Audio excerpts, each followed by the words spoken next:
नमस्कार, मैं अभिषेक कुमार आप सभी का स्वागत करता हूं फोकस स्टडी विद अभी में। आज एपिसोड नंबर 7 होगा जिसमें हम लोग केमिस्ट्री के एक टॉपिक काफ़ी ज़्यादा इम्पॉर्टेंट, अगर हम लोग बात कर ले बेस, जैसे कि हमने पीरियोडिक टेबल को ख़त्म किया था तो आपको मैंने बताया था, या फिर मोल कंसेप्ट को जो हमने ख़त्म किया था आपको बताया था, चार मैंने टॉपिक के नाम बताए थे। टॉपिक कह ले या फिर आप बोले तो वो चार कंसेप्ट जो केमिस्ट्री की आत्मा होती है, एक हो गया था आपका एलिमेंट, एक हो गया था आपका एटम, एक हो गया था कंपाउंड और एक हो गया था मॉलिक्यूल्स। तो यहाँ पे पूरी के पूरे अच्छे से एग्जाम्पल वे में समझेंगे। और पीरियोडिक टेबल जो हमने कवर किए हैं उसमें अगर आपकी जो दिक्कतें आई होगी, अगर अभी तक तो कमेंट किन्हीं का भी नहीं आया है, वैलेंसी में हो चाहे इलेक्ट्रॉनिक कन्फिग्रेशन या valence electron, atomic number, atomic mass, अब यहाँ पे बहुत डिटेल में मैंने समझाया है। जो जो क्वेश्चन पूछे गए हैं जेई वगैरह में आए हुए जो सवाल हैं, अच्छे लेवल की चीज़ें, एक्सेप्शन जो चीज़ें बनती है यहाँ पे वो भी मैंने कवर करा है, क्योंकि ग्रुप डी में चांसेस है पूछने की अच्छे लेवल की यहाँ से सवाल।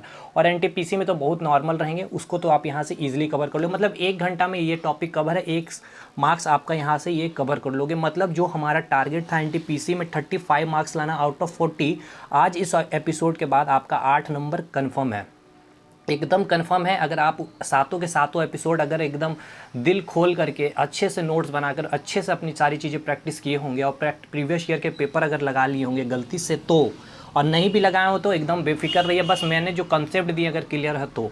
और ग्रुप डी में आपके 25 में आपके 8 मार्क्स इधर कंप्लीट है, हो सकता है 9 मार्क्स भी आप ले सकते हैं, क्योंकि नंबर ऑफ क्वांटिटी जो प्रीडिक्ट टेबल्स होगा ग्रुप डी में बहुत ज़्यादा होने वाला, कम से कम 3 से 4 क्वेश्चन, और जिसको मैंने कवर बहुत अच्छे से प्यार से करवाया।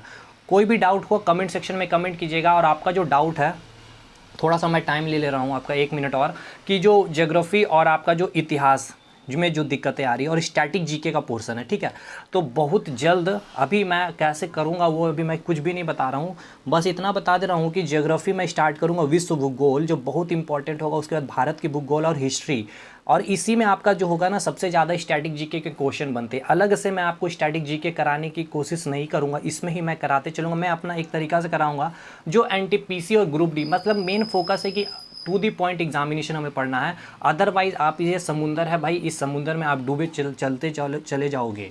तो बहुत अच्छा मोटिव मैं अपना जो एक प्लानिंग कर रहा हूँ, 8 से 10 मिनट की मैं वीडियो बनाने की कोशिश करूँगा एक एक टॉपिक पे।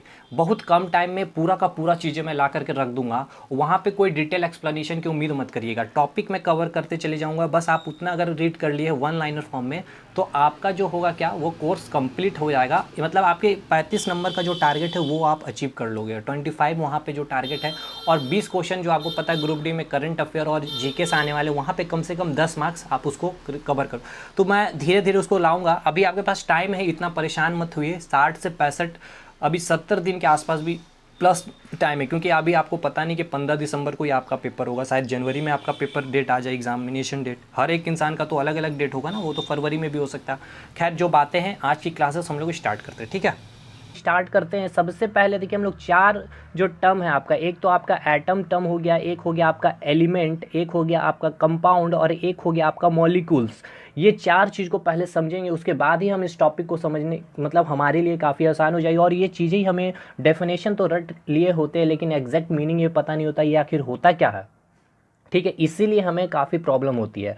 तो हिंदी इंग्लिश कोई टेंशन नहीं लेना, मैंने सारा मैनेज किया है, कोशिश किया हिंदी को भी कवर करने का और इंग्लिश वाले को भी कवर करने का। तो सबसे पहले हम लोग डेफिनेशन पढ़ते हैं एटम की, कि एटम की डेफिनेशन होती क्या है। हिंदी में अगर बात करूं तो किसी, यहाँ एलिमेंट ना हो के मैटर होगा, किसी पदार्थ का सबसे सूक्ष्मतम कण क्या होता है, एटम होता है। किसी पदार्थ का सबसे, देखिए चीज़ें मैं आपको समझाऊंगा एग्जाम्पल के फॉर्म में, बस अभी डेफिनेशन पढ़िए कि आपको किताब क्या कहता है।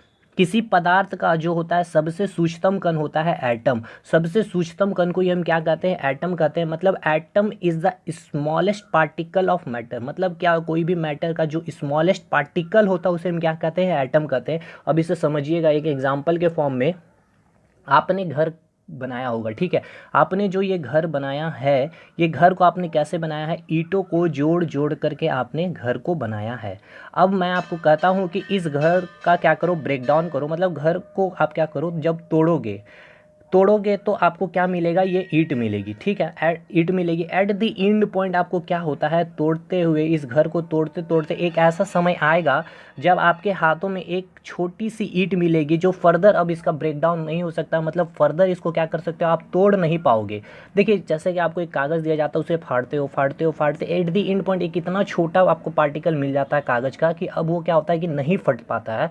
तो वो सबसे स्मॉलेस्ट पार्टिकल जिसका फर्दर डिवीज़न नहीं किया जा सकता है, वो सबसे स्मॉलेस्ट पार्टिकल, वो घर की बिल्डिंग की छोटी सी ईंट जिसकी फर्दर डिवीज़न, फर्दर उसका ब्रेकडाउन, फर्दर उसको हम तोड़ नहीं सकते हैं, उसको ही हम क्या कहेंगे, एटम कहेंगे। उसको मतलब किसको, जिसका फर्दर ब्रेकडाउन नहीं किया जा सकता, सबसे स्मॉलेस्ट पार्टिकल जो होगी उस पदार्थ की, उस मैटर की, उसे हम क्या कहेंगे, एटम कहेंगे।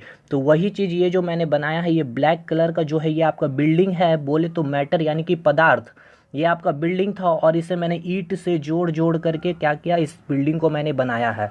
और फर्दर जब मैंने इसका ब्रेकडाउन किया, फर्दर ब्रेकडाउन करते करते एट द एंड पॉइंट एक ऐसा समय आया जो एक ऐसी छोटी सी ईंट, ये छोटी सी ब्रिक्स मिली जिसे हम क्या कहेंगे, एटम, जिसका फर्दर ब्रेकडाउन नहीं हो सकता। तो आपने समझा, जिसका फर्दर हम क्या कर सकते हैं, ब्रेकडाउन नहीं कर सकते, उसे हम क्या कहते हैं, एटम। लेकिन आप बोलोगे कि सर हमने किताब में पढ़ा है कि एटम को फिर से ब्रेक डाउन किया जाता है, जिसके अंदर हमें पता चला कि इलेक्ट्रॉन, प्रोटॉन और न्यूट्रॉन होते हैं। तो उसको अभी दूर रखे, बस आप ये समझिए कि एटम होता क्या है, सबसे स्मॉलेस्ट पार्टिकल, सबसे सूक्ष्मतम कण जिसका फर्दर डिवीजन नहीं किया जा सकता है। जैसे कि मैंने आपको बताया, एक छोटी सी ईंट जब आप घर को तोड़ने के बाद आपको मिलती है जिसका आप फर्दर ब्रेक डाउन नहीं कर पाते हो, तो वो हो गया आपका एटम। तो यही डेफिनेशन में लिखा हुआ है, किसी पदार्थ का सबसे सूक्ष्मतम कण यानी कि सबसे स्मॉलेस्ट पार्टिकल। आपके हाथों में जो किताब है वो कैसे बनी हुई, बहुत सारे एटम, छोटी छोटी एटम से बनी हुई। अब आप उसको जब फाड़ोगे तो एक छोटा सा ऐसा आपको एटम मिलेगा, सबसे स्मॉलेस्ट पार्टिकल मिलेगा, जिसको आप फर्दर डिवाइड नहीं कर पाओगे और उसे ही आप क्या कहोगे, एटम कहोगे, ठीक है। अब फिर क्या होता है, आपके तीन साइंटिस्ट, यानी तीन साइंटिस्ट बोले, तीन वैज्ञानिक बोले तो जे थॉमसन, चैडविक और आपके रदरफोर्ड ने, ये तीनों चर्चा ने क्या किए, आपके इलेक्ट्रॉन, प्रोटॉन और न्यूट्रॉन का भी खोज किए। कैसे, उन्होंने फर्दर डिवीज़न कर दिया था किसका, एटम का। और उन्होंने फर्दर जब एटम का विभाजित किया, एटम को जब डिवाइड किया, तो उनको मिला कि इसके अंदर क्या है, इलेक्ट्रॉन, प्रोटॉन और न्यूट्रॉन। उससे पहले जो साइंटिस्ट उन्होंने बताया कि एटम ही सबसे स्मॉलेस्ट पार्टिकल है, ये छोटी सी ईंट ही स्मॉलेस्ट पार्टिकल, अब इसका हम डिवाइड नहीं कर सकते, इसको तोड़ नहीं सकते। लेकिन ये तीन साइंटिस्ट आए और उनको तोड़ कर बताए कि इनके अंदर क्या है, इलेक्ट्रॉन और प्रोटॉन और न्यूट्रॉन। तो चैप्टर का नाम क्या था, एटम, यानी कि एटॉमिक। एटॉमिक मतलब एटम, एटम आप समझिए क्या होता है। अब स्ट्रक्चर समझते हैं, इसके अंदर आपको क्या मिल गया, इलेक्ट्रॉन, प्रोटॉन और न्यूट्रॉन। अब ये इलेक्ट्रॉन, प्रोटॉन और न्यूट्रॉन एटम के अंदर का मतलब एटम के अंदर कहाँ पर होगी, इसकी लोकेशन, इसकी पोजीशन कहाँ होगी, मतलब स्ट्रक्चर किसकी, इलेक्ट्रॉन, प्रोटॉन, न्यूट्रॉन की। यही चीज़ हम लोग इस चैप्टर में पढ़ने वाले, इलेक्ट्रॉन, प्रोटॉन, न्यूट्रॉन की स्ट्रक्चर, लोकेशन, पोजीशन एटम के अंदर कहाँ पर होगी, ठीक है। तो यही चीज़ है जो आपकी बिल्डिंग थी, जो ईंटों से जुड़कर बनी हुई थी। छोटी सी ईंट को हमने क्या कहा, स्मॉलेस्ट पार्टिकल मतलब एटम, जिसका अंदर हमें क्या मिला, तीन साइंटिस्ट आए, रदरफोर्ड, जे थॉमसन, चैडविक। उन्होंने बताया, एक एक्सपेरिमेंट किया था उन्होंने, एक विसर्ग नली देते हैं कांच की, उसको क्या किया जाता है, बैटरी से कनेक्ट किया जाता है, करंट पास करते हैं, तो दो इलेक्ट्रोड वो लगाते हैं, कैथोड, एनोड। कैथोड के ऊपर नेगेटिव चार्ज होता है, एनोड के अंदर पॉजिटिव चार्ज होता है। कैथोड से एक रे, ये इंपॉर्टेंट नहीं है आपके एग्जामिनेशन के लिए, बस तभी ये जो एक्सपेरिमेंट करते हैं तब उनको पता चलता है कि एटम के अंदर ये इलेक्ट्रॉन, प्रोटॉन और न्यूट्रॉन भी होता है। देखिएगा फिगर में यहाँ मैंने यही लिखा है, ये एटम है आपका, जो मैंने छोटी सी ईंट बताई जिसके आप फर्दर ब्रेक डाउन नहीं कर सकते, उसके अंदर इलेक्ट्रॉन, प्रोटॉन, न्यूट्रॉन है। एक्सपेरिमेंट करने के बाद पता चलता है। अब हम यही चीज़ आगे पढ़ेंगे, लेकिन सबसे पहले और एक दो टर्म है जो आपको काफ़ी परेशान करती होगी। लेकिन सबसे पहले अब बात कर लेते हैं एग्जामिनेशन में क्वेश्चन क्या पूछा जाएगा। देखिए एग्जामिनेशन में क्वेश्चन पूछा जाता है आपको, एटॉमिसिटी के ऊपर क्वेश्चन आपका पूछा जाता है। तो वो क्वेश्चन क्या पूछा गया था एएलपी और ग्रुप डी में, वो भी मैं बता दूं आपको। दो क्वेश्चन पूछा गया था एएलपी का, सल्फर 8 के बारे सल्फर एसिड पूछ लिया गया था, और P4 पूछ लिया गया था कि इसकी एटॉमिसिटी बताइए क्या है, पॉली एटॉमिक है या फिर डाई एटॉमिक है या फिर मोनो एटॉमिक। देखिए मोनो एटम को जो है डिवाइड किया गया 3 पार्ट में, मोनो एटॉमिक में, डाई एटॉमिक में, पॉली एटॉमिक में, ठीक है। मोनो एटॉमिक मतलब समझ रहे, मोनो मतलब एक एटम होगा, डाई एटॉमिक मतलब 2 एटम होगा, पॉली एटॉमिक मतलब 3 एटम होंगे या फिर 3 से ज़्यादा एटम हो सकते हैं, 4 हो सकते हैं, 5 हो सकते हैं, 6 हो सकते हैं, 7 हो सकते हैं, 8 हो सकते हैं, 9, कितने भी हो सकते हैं।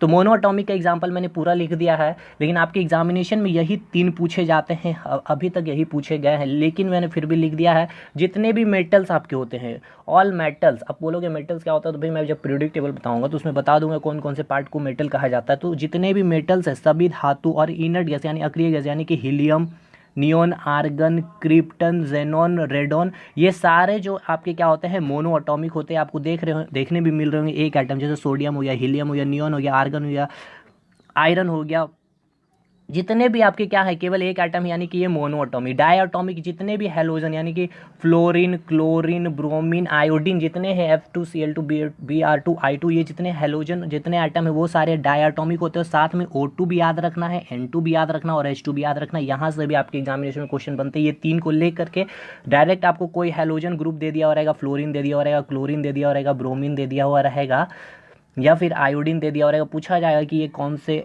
इसकी एटॉमिसिटी बताइए, मोनो एटॉमिक होती है या डाई एटॉमिक होती है या फिर ट्राई एटॉमिक। तो ये आपकी क्या होती है, डाई एटॉमिक होती है।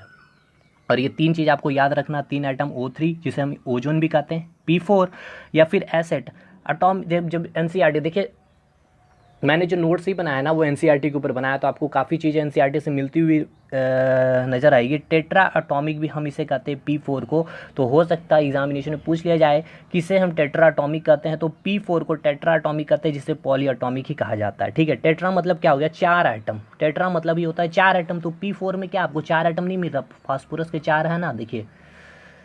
तो मैंने पूरा NCERT भी कवर कर दिया। मतलब मेरा कहना है कि अगर इस वीडियो को फॉलो अगर कर लिए हैं, नोट्स अगर बना लिया, प्रैक्टिस आपने कर लिया, क्वेश्चन प्रीवियस ईयर के लगा लिए इस वीडियो को देखने के बाद, तो क्वेश्चन एटॉमिक स्ट्रक्चर आपके नहीं छूटेंगे। मैं इतना डीपली घुसूंगा ही नहीं एटॉमिक स्ट्रक्चर को, आपको बोरिंग लगने लगे। ठीक है, अब ये क्लियर हो गया, क्वेश्चन मैंने बता दिया क्वेश्चन क्या पूछा गया है। अब बात करते हैं एलिमेंट के ऊपर। ये आपको भी पता हुआ एटॉमिसिटी से क्वेश्चन आया हुआ था LP ग्रुप D के एग्जामिनेशन में। देखिए एलिमेंट क्या बोलता है, एलिमेंट होता क्या है, और कंपाउंड क्या होता है, और मॉलिक्यूल। ये बस 3 चीज़ हमारे लिए काफ़ी इंपॉर्टेंट है, इसको समझने की कोशिश कीजिएगा। थोड़ा सा समझाना टफ होगा। इसका डेफिनेशन मैंने लिखा है कि एक ही तरह के एटम से ये बना होता है एलिमेंट। मतलब सेम एटम से क्या होता है, बना होता है आपका एलिमेंट। एग्जाम्पल मैं दिया हूँ, आप उससे समझिएगा। जैसे बात कर लूँ कोयला की, कोयला क्या चीज़ से बना हुआ होता है, कार्बन की। ठीक है, कार्बन की बनी होती है। इट मीन्स कार्बन से, देखिए मैंने लिख दिया है, कार्बन से बना होता है। इसको कितना भी आप ब्रेक करोगे तो हमें क्या मिलेगा, केवल कार्बन का ही atom at the last, at the end point मिलेगा। जैसे आपका पास ये कोयला है, ठीक है, ये कोयले का शेप है, ये कार्बन से बनी हुई है, कार्बन के छोटे छोटे एटम से बनी हुई है, कार्बन के एटम से बनी। आप इसको फर्दर ब्रेक डाउन करते इतनी छोटी सी कोयला आपके कोल मिल गया। यानी कि इसके पास क्या है, कार्बन ही है ना, तो इसके पास हाइड्रोजन होगा, ना लिथियम होगा, ना ऑक्सीजन होगा। इसके पास होगा तो क्या होगा, कार्बन होगा।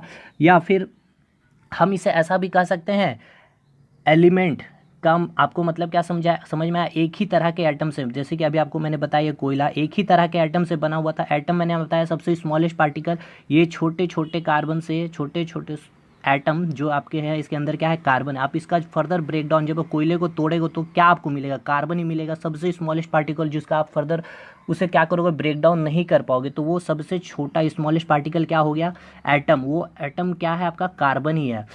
तो देखिए जब आपने एलिमेंट को ब्रेक डाउन किया तो आपको क्या मिला, छोटा सा स्मॉलेस्ट पार्टिकल मिला, एटम। और वो एटम क्या है, कार्बन है। इट मीन्स क्या है कि वही एटम है जो कि आपका एलिमेंट था। कोयला बना हुआ क्या था, कार्बन से। फर्दर उसे तोड़ने के बाद भी क्या मिला, कार्बन ही मिला। तो देखिए आपके PCS में पूछा गया था कि क्या हम लोग एलिमेंट को एटम बोल सकते हैं, तो यस बिल्कुल कह सकते हैं। क्योंकि एक कंडीशन बस याद रखिएगा, एलिमेंट को हम लोग बिल्कुल एटम बोल सकते हैं, बशर्ते वो क्या होगा, उसकी एटम सेम एटम होनी चाहिए। जैसे कि कोयला आपको मैं बताया वो केवल कार्बन से ही बनी हुई थी। उसको फर्दर ब्रेक डाउन करने के बाद हमें क्या मिला, एटम मिला। उसके अंदर भी क्या मिला हमें, वो एटम भी क्या चीज़ की थी, कार्बन की। ना तो उसके अंदर हाइड्रोजन थी, ना ही ऑक्सीजन थी। लेकिन यही चीज़ अगर मैं बताऊँ वाटर H2O को, जब आप इसे तोड़ोगे तो इसके अंदर आपको क्या मिलेगा, ऑक्सीजन का एक छोटा सा एटम मिलेगा, जिसमें आपको ऑक्सीजन भी होगा और हाइड्रोजन भी होगा। तो देखिए सेम एटम है, इसके अंदर है क्या, देखिए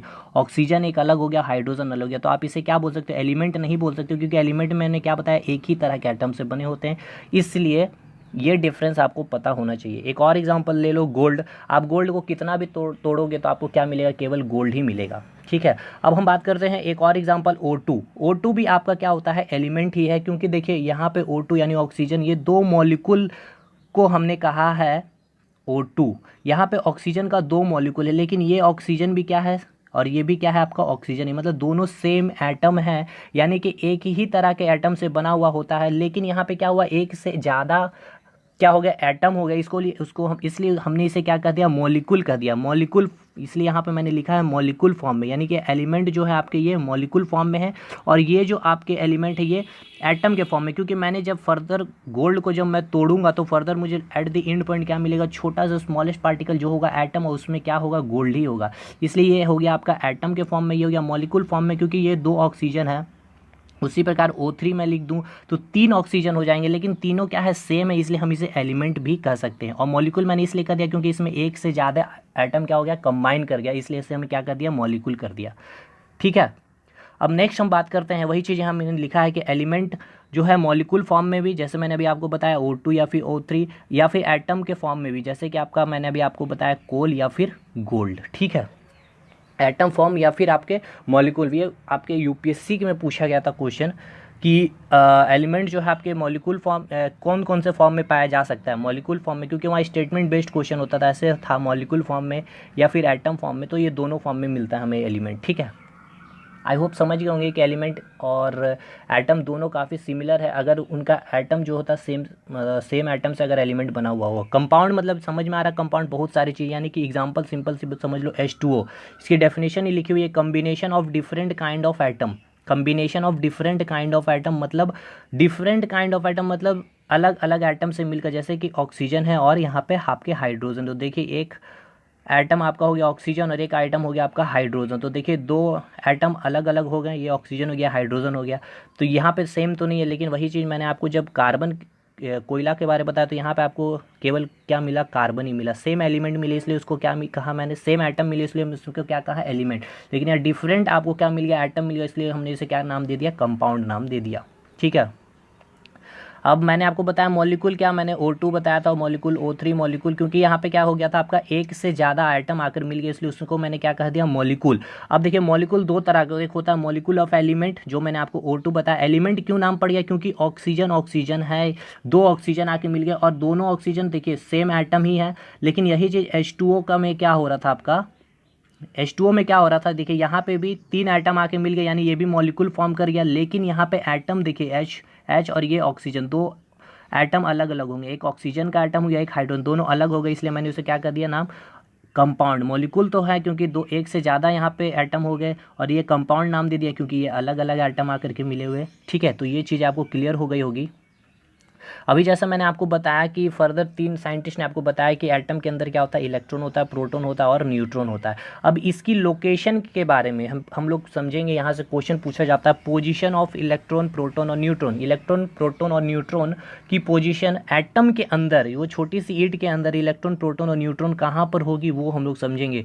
तो रदरफोर्ड जो मॉडल जो आपने पढ़ा होगा किताबों में, देखिए रदरफोर्ड जो साइंटिस्ट थे, ठीक है, उन्होंने क्या किया, अल्फा पार्टिकल से उन्होंने एक गोल्ड फॉइल लेते हैं, ठीक है, एक गोल्ड फॉइल लेते हैं, इट मीन्स गोल्ड से वो बना हुआ होता है। ठीक है, सिंपल से समझेंगे हम लोग। वहाँ पे क्या किया उन्होंने, अल्फा पार्टिकल से क्या किया, बम्बार्डिंग किया। अल्फा पार्टिकल से उन्होंने क्या किया, बम्बार्डिंग किया। तो वो क्या देखते हैं, वो 3 चीज़ें वो देखते हैं कि कुछ, वो देखते क्या है कि कुछ अल्फा पार्टिकल क्या करते हैं, वो बिल्कुल स्ट्रेट लाइन में पास हो जाते हैं। ठीक है, तो और दूसरा वो क्या देखते हैं कि कुछ अल्फा पार्टिकल जो होते हैं, अल्फा पार्टिकल के ऊपर देखिए हम पॉजिटिव चार्ज होता है। जब आप न्यूक्लियस पढ़ोगे आप न्यूक्लियर थ्योरी के बारे, तो वहाँ पर आपको पता चलेगा आपको। ठीक है, देखिए अल्फा के ऊपर क्या होता है, पॉजिटिव चार्ज होता है।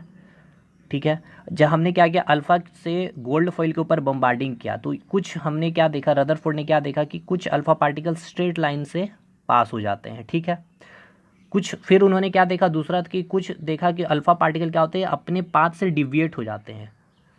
थर्ड उन्होंने क्या देखा कि कुछ अल्फा पार्टिकल जो है बिल्कुल सेंटर में जैसे ही वो जाते हैं, सेंटर जो एटम के सेंटर से जब वो टकराते हैं, तो वापस 180 डिग्री में वापस वो रिटर्न आ जाते हैं, 180 डिग्री में वापस क्या होते हैं, रिटर्न आ जाते हैं। तो ये 3 चीज़ें जब वो देखते हैं, तो इसके बाद वो बताते हैं क्या कि एटम के अंदर कुछ स्पेस जो है आपका एम्प्टी होता है, मतलब खाली होता है। ऐसा इसने क्यों बताया, क्योंकि जब उन्होंने देखा कि कुछ अल्फा पार्टिकल जो थोड़ा सा सेंटर से दूर से जो क्रॉस किया वो क्या हुआ, बिल्कुल स्ट्रेट लाइन से, वहाँ पे खाली पोजीशन थे, वहाँ बिल्कुल स्पेस खाली था, इसलिए अल्फा पार्टिकल बिल्कुल आसान से गुजर जाती है। लेकिन सेकंड बात उन्होंने ये बताई कि जो आपके सेंटर में, यानी कि ये जो सेंटर यानी कि न्यूक्लियस होता है, इसे हम बोलते हैं केंद्रक, सॉरी नाभिक, ठीक है, नाभिक कहेंगे इसे। नाभिक में क्या होता है, आपके प्रोटॉन होते हैं। प्रोटॉन इट मीन्स क्या हो गया, पॉजिटिव चार्ज उसके ऊपर होता है। तो अल्फा पार्टिकल जैसे ही वहाँ उसके न्यूक्लियस पे टकराते हैं तो वहाँ से क्या हो जाता है, डिविएट हो जाता है, क्योंकि ये भी पॉजिटिव चार्ज और प्रोटॉन के ऊपर भी पॉजिटिव चार्ज। तो जब पॉजिटिव पॉजिटिव आपस में मिलेगी तो वहाँ पे क्या होगा, रिपल्सन होगा। इसलिए जैसे ही इससे टकराते हैं तो वो वापस वहाँ से डिविएट हो जाते हैं अपने पाथ से। दूसरा चीज़ ये बताएं कि सेंटर में यानी कि न्यूक्लियस यानी नाभिक में क्या है, प्रोटॉन है। थर्ड चीज़ ये देखा उन्होंने, ये देखे थे क्या कि कुछ अल्फा पार्टिकल जैसे ही न्यूक्लियस से टकराते हैं तो वापस अपने पाथ में ही रिटर्न हो जाते हैं।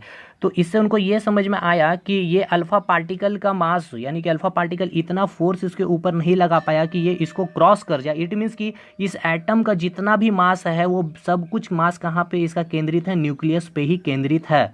न्यूक्लियस पे ही केंद्रित है, मतलब कि न्यूट्रॉन और प्रोटॉन जो है इसके न्यूक्लियस में ही प्रेजेंट है, इसलिए ये अल्फा पार्टिकल इससे टकराने के बाद वापस क्रॉस कर जाता है। यानी कि एटम के मास जितना भी है वो न्यूक्लियस यानी कि सेंटर में ही केंद्रित है।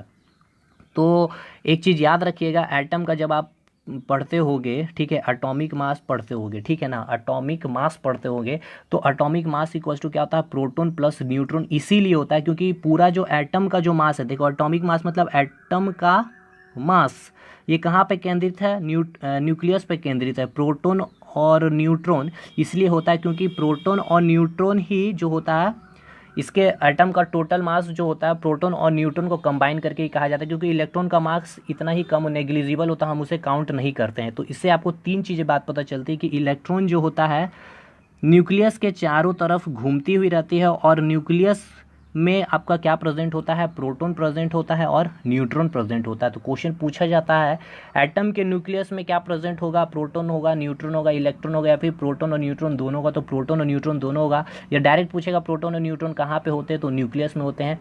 इलेक्ट्रॉन कहाँ होती है, तो न्यूक्लियस के चारों तरफ वृत्ताकार पथ में न्यूक्लियस के चारों तरफ क्या होती है, वो घूमती हुई रहती है। ठीक है, ये हो गया आपका जवाब इसका। रदरफोर्ड मॉडल ने ये चीज़ पहला क्या बताया कि कुछ स्पेस होती हैं, ये जिससे क्या होती है, अल्फा पार्टिकल निकल गई है एटम के अंदर कुछ स्पेस। ये देखिए एटम है, जो छोटी सी जो ईंट मैंने बताया ना, उस ईंट के अंदर थोड़ा सा स्पेस है जिससे अल्फा पार्टिकल बाहर चल गया। सेंटर में क्या मिल गया, आपके प्रोटॉन मिल गया, और आपको क्या मिल गया, न्यूट्रॉन सेंटर में, बिल्कुल ठीक है। तो लोकेशन आपको पता चल गया, इलेक्ट्रॉन प्रोटॉन न्यूट्रॉन। वो जो छोटा सा ईंट मैंने बताया आपको, मैंने बता दिया कि ये इलेक्ट्रॉन इसके चारों तरफ है और बीच सेंटर में बिल्कुल क्या है, प्रोटॉन न्यूट्रॉन। और सेंटर में ही क्या होता है, वो ईंट का जो मास है वो सेंटर में ही है। अगर ईंट 5 kg का है तो बिल्कुल सेंटर में उसका 5 kg केंद्रित होता है। इसलिए हम लोग जब भी एटॉमिक मास निकालते हैं तो number of proton plus number of neutron करके ही निकालते हैं, क्योंकि प्रोटॉन और न्यूट्रॉन का मास को ऐड करके ही एटम का मास निकाला जाता है, और इलेक्ट्रॉन का मास क्या होता है, नेग्लिजिबल होता है। तो पहला क्वेश्चन। दूसरा क्वेश्चन मैंने बता दिया, प्रोटॉन न्यूट्रॉन का आपका लोकेशन, इलेक्ट्रॉन उसके चारों तरफ वृत्ताकार पथ पे घूमते हैं। दूसरा क्वेश्चन आपसे पूछेगा परमाणु के न्यूक्लियस की खोज किसने की, तो रदरफोर्ड ने की, उसने ही बताया। रदरफोर्ड ने ही बम्बार्डिंग किया था, उसने ही बताया क्या होता है कि एटम के अंदर एक न्यूक्लियस होता है, नाभिक होता है, जहाँ पे क्या होता है, प्रोटॉन होता है और न्यूट्रॉन होता है। ठीक है। सेकंड क्वेश्चन, एटम का, ठीक है, एटम का या फिर एलिमेंट का कहले संपूर्ण मास कहाँ पे होता है, केंद्रित, न्यूक्लियस पे केंद्रित होता है। और न्यूक्लियस में क्या प्रेजेंट होता है, प्रोटॉन प्रेजेंट होता है, न्यूट्रॉन। इसलिए एटॉमिक मास को हम लोग ए से डिनोट करते हैं, याद रखिएगा। ए से एटॉमिक मास इक्वल टू क्या हो गया, number of proton plus number of neutron. ये सारे न्यूमेरिकल मैंने अभी एक एग्जाम्पल भी लिए हैं, इसमें देखिए सारे एग्जाम्पल मैंने आपको बता दिया है, और आपके एग्जामिनेशन में पूछे गए हैं ये क्वेश्चन। ठीक है, तो अभी पूरा क्लियर हो जाएगा। दूसरा क्वेश्चन, ये सारे क्वेश्चन आपके एग्जामिनेशन में पूछे गए रेलवे के। रेडियस ऑफ न्यूक्लियस, न्यूक्लियस का जो रेडियस अगर आपसे पूछ लिया जाए तो कितना होता है, 10⁻⁻15 मीटर होता है। और अगर पूछ लिया जाए आपको कि रेडियस ऑफ एटम की, ये हो गया न्यूक्लियस का रेडियस, और ये हो गया एटम का न्यूक्लियस 10⁻⁻10 मीटर होता है। और अगर आपसे पूछ लिया जाए साइज ऑफ न्यूक्लियस को मेज़र किया जाता है किसमें, तो फर्मी में हम लोग मेज़र करते हैं साइज ऑफ न्यूक्लियस को। क्या चीज़ मेज़र किया जाता है, फर्मी में। तो एक फर्मी इक्वल्स टू डायरेक्ट आपसे पूछ लिया जाएगा 10⁻⁻15 मीटर होता है, ये भी याद रखिएगा। या आपसे ऐसे भी पूछा जा सकता है कि एटम का जो न्यूक्लियस को मेज़र किया जाता है क्या चीज़ में, फर्मी में मेज़र किया जाता है। तो रेडियस ऑफ न्यूक्लियस क्या हो गया 10⁻⁻15 मीटर, रेडियस ऑफ एटम क्या होगा 10⁻10 मीटर, और साइज ऑफ न्यूक्लियस क्या हो गया आपका एक फर्मी, यानी कि 1 फर्मी का जो 10⁻15 मीटर। अब बात करेंगे एटॉमिक नंबर यानी कि परमाणु संख्या, जिसे हम लोग जेड से डिनोट करते हैं। देखिए ये एटॉमिक परमाणु संख्या क्या होता है, जो एटम जो न्यूक्लियस में प्रेजेंट होती है प्रोटॉन, उसको ही हम लोग क्या कहते हैं एटॉमिक नंबर। मतलब कि number of proton equals to atomic number, ठीक है।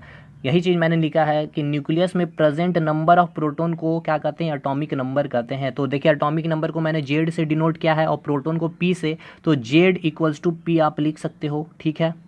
उसके बाद मैंने आपको अभी बताया atomic mass, A equals to क्या बताया, number of proton plus number of neutron. ये सारे फॉर्मूला आपको पता होने चाहिए, एग्जामिनेशन में यहाँ से न्यूमेरिकल पूछे जाते हैं। देखिए वही लिखा है atomic mass equals to number of proton plus number of neutron. अब ये चीज़ बताइए, मैंने अभी आपको बताया क्या, जेड यानी कि एटॉमिक नंबर इक्वल्स टू क्या होता है, नंबर ऑफ प्रोटॉन। तो जेड इक्वल्स टू पी, तो पी के जगह हम लोग क्या कर सकते हैं, जेड को बैठा सकते हैं। तो ए इक्वल्स टू एक नया फार्मूला आपका निकल गया जेड प्लस एन। तो आपको यहाँ से पूछा जाएगा नंबर ऑफ न्यूट्रॉन फाइंड कीजिए, तो आप यहाँ से निकाल लोगे। तो 3 फार्मूला आपको याद रखना, एक हो गया atomic mass equals to proton plus neutron, एक हो गया atomic number equals to proton, और आपका एक हो जाएगा यहाँ पे P के जगह आप क्या कर सकते हो, पुट कर सकते हो जेड प्लस एन, ठीक है। तो अब हम लोग एक एग्जांपल सॉल्व कर लेते हैं। जैसे कि कोई आपके पास एक एटम दिया हुआ था एक्स, मैंने ले लिया है उसका नाम एक्स एटम, आपको कुछ भी दे दिया हुआ रहेगा, डायरेक्ट आपको दे दिया हुआ रहेगा क्वेश्चन में, एटॉमिक नंबर दे दिया हुआ रहेगा कि कोई 20 है और उसकी एटॉमिक मास है कोई 40, या फिर आपको डायरेक्ट ऐसे भी बोल दिया रहेगा सोडियम में नंबर ऑफ न्यूट्रॉन फाइंड कीजिए, ऐसे ही बोला जा सकता है। तो आपको पता होना चाहिए सोडियम का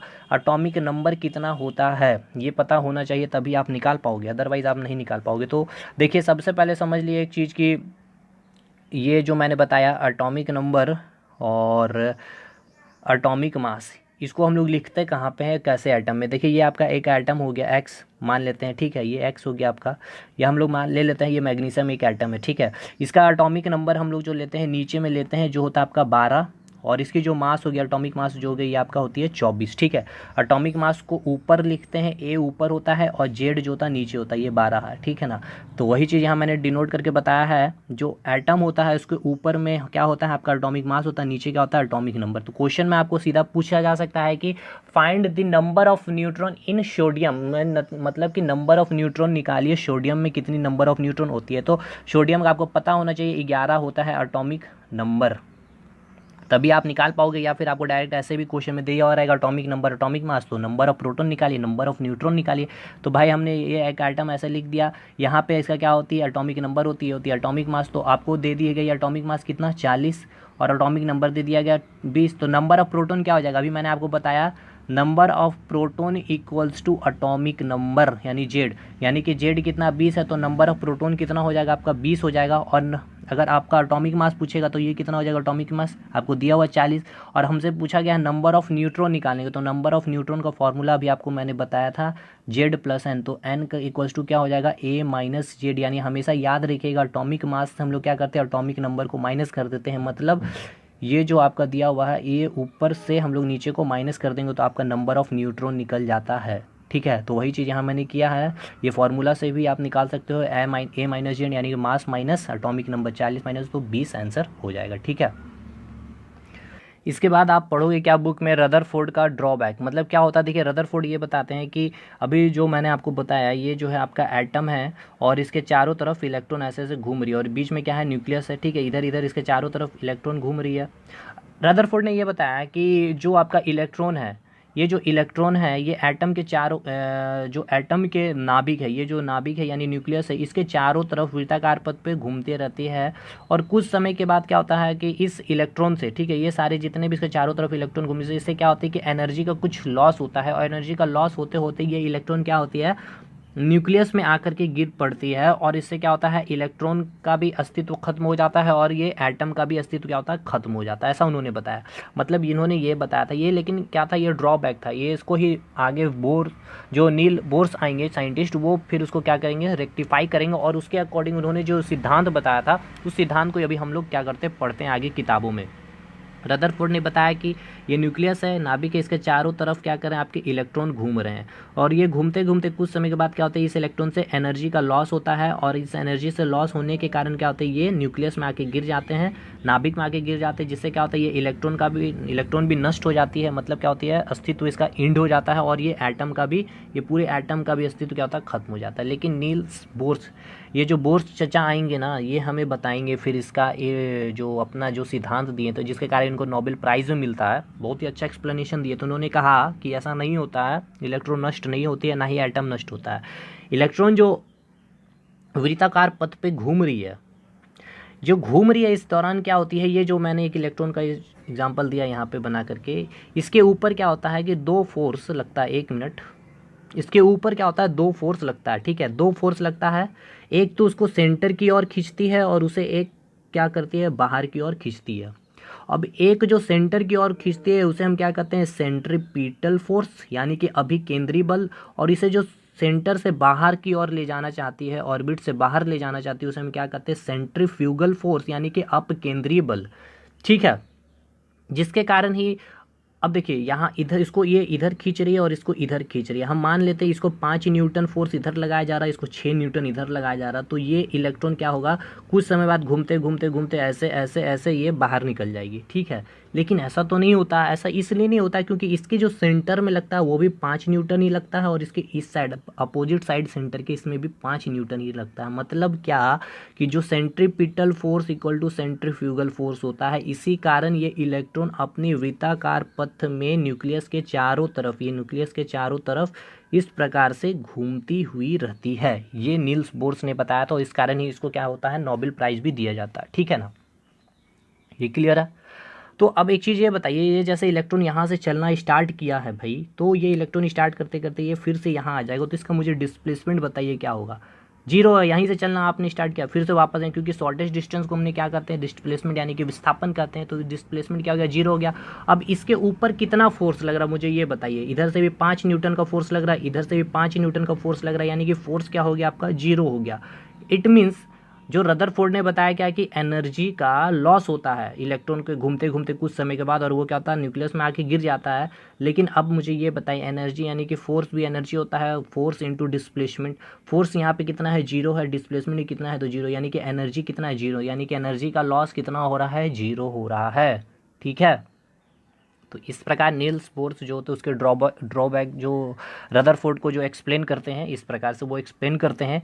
तो अब ये जो देखिएगा कुछ चीज़ें मैं आपको यहाँ समझाना चाहता हूँ। अब जो आपका जो इम्पोर्टेंट सेशन, अब आपका और भी अच्छा काफ़ी कंसेप्चुअल क्वेश्चन जो वैलेंस इलेक्ट्रॉन ऑर्बिट के ऊपर, KLMN के ऊपर जो क्वेश्चन बनते हैं, यहाँ देखिएगा इलेक्ट्रॉनिक कन्फिगरेशन के ऊपर आपने काफ़ी सारे क्वेश्चन देखे होंगे एग्जामिनेशन में, 1:2, 2:2, 2p6 के ऊपर भी, यहाँ सारा चीज़ हम लोग डिस्कशन करेंगे, ठीक है, अफबाउ प्रिंसिपल को लेकर के। तो देखिए ये जो है आपका एटम है, ठीक है भाई, ये आपका एटम है।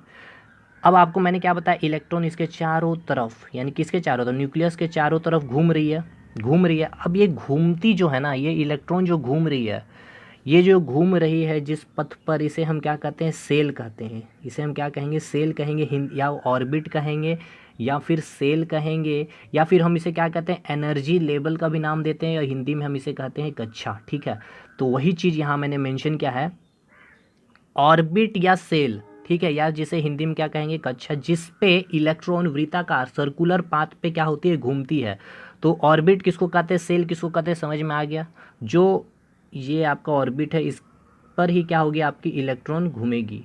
ये भी आपका क्या हो गया, ऑर्बिट हो गया। बीच में क्या हो गया, ये न्यूक्लियस है, ये भी इसके पथ पे सर्कुलर पाथ पे घूम रही है, तो वो आपका क्या हो गया, ऑर्बिट हो गया या फिर सेल हो गया। तो ये जो सेल होता है इसको हम लोग रिप्रेजेंट करते हैं। अच्छा, एक चीज़ और ये जान लीजिए, जितना मैक्सिमम ऑर्बिट और सेल की जो संख्या होती है वो 7 ही होती है। मतलब क्या कि ये जो एटम है, यहाँ पे न्यूक्लियस है, मैक्सिमम ऑर्बिट कितना हो सकता है, 7 ही हो सकता है। 1 2 3 4 5 6 7। ये आपका न्यूक्लियस है जहाँ पे प्रोटॉन और न्यूट्रॉन हो और इसके ऊपर ही आपका क्या होगा, इलेक्ट्रॉन इस प्रकार से घूमती हुई रहेगी। मैक्सिमम कितना, 7। और वो 7 कौन कौन सी, KLMNOPQ, 1 2 3 4 5 6 7, मैक्सिमम 7 होती है। और मैंने अभी आपको बताया ऑर्बिट सेल या फिर आप इसको एनर्जी लेवल भी कह सकते हो। इट मीन्स एनर्जी लेवल कहने का मतलब क्या कि किस ऑर्बिट पे कितना इलेक्ट्रॉन है, यानी कि जैसा भी आपको मैंने बताया KLMN, यहाँ पे मैंने आपको दिखाया 2 इलेक्ट्रॉन 8 इलेक्ट्रॉन, ये भी आपको और समझाऊंगा आगे, ठीक है। अभी इतना आप समझो। देखिए अब यहाँ पे आपको जैसे देखने को मिल रहा है 2 electron 8 electron 18 electron 32 electron, K पे 2 इलेक्ट्रॉन, हमें ये 4 ही बस पढ़ना ही है। NOPQ हमें नहीं पढ़ना, एग्जामिनेशन में हमारे नहीं आते हैं। अब ये 2 इलेक्ट्रॉन 8 इलेक्ट्रॉन 18 इलेक्ट्रॉन 32 इलेक्ट्रॉन ही क्यों इसके जो ऑर्बिट सेल पे घूमेंगे, इसका फॉर्मूला एक होता है। देखिए यहाँ पे जो फॉर्मूला उन्होंने दिया था कि किसी भी सेल के अंदर मैक्सिमम इलेक्ट्रॉन की संख्या कितनी हो सकती है, 2n² होती है। और n क्या है आपकी, तो n है आपकी नंबर ऑफ सेल यानी कि कक्षा, यानी कि KLMN, K क्या हो गया 1, L क्या हो गया सेकेंड सेल हो गया यानी कि सेकेंड ऑर्बिट हो गया, M क्या हो गया थर्ड ऑर्बिट हो गया, N क्या हो गया फोर्थ ऑर्बिट है। तो एनर्जी लेवल देखिए फर्स्ट के एनर्जी लेवल, ये फर्स्ट में ये मतलब जो बिल्कुल न्यूक्लियस के पास होगा वो आपका क्या होगा, K होगा। उससे जो थोड़ा सा दूर हो गए वो आपका क्या होगा, L होगा। उससे फिर थोड़ी सी दूर, यानी देखिए न्यूक्लियस से दूरी बढ़ती जा रही है ना, इसकी न्यूक्लियस की दूरी ये थी, इसकी न्यूक्लियस की दूरी ये थी। अब एक और आपका जो सेल ऑर्बिट बनेगा, इसका न्यूक्लियस की दूरी ये आपका क्या हो गया n। तो ये 4th नंबर में है, ये 3rd नंबर में, ये 2nd नंबर में, ये 1st नंबर। तो वही चीज़ मैंने बताया है, K क्या हो गया फर्स्ट सेल, ठीक है। देखिए जो न्यूक्लियस के बिल्कुल पास है, ये आपका न्यूक्लियस है, प्रोटॉन और न्यूट्रॉन जहाँ है वो आपका क्या है, न्यूक्लियस है, नाभिक है। उसके पास वाला जो ये सेल है, देखिए ये जो पास वाला सेल है इसे मैंने क्या नाम दिया, K।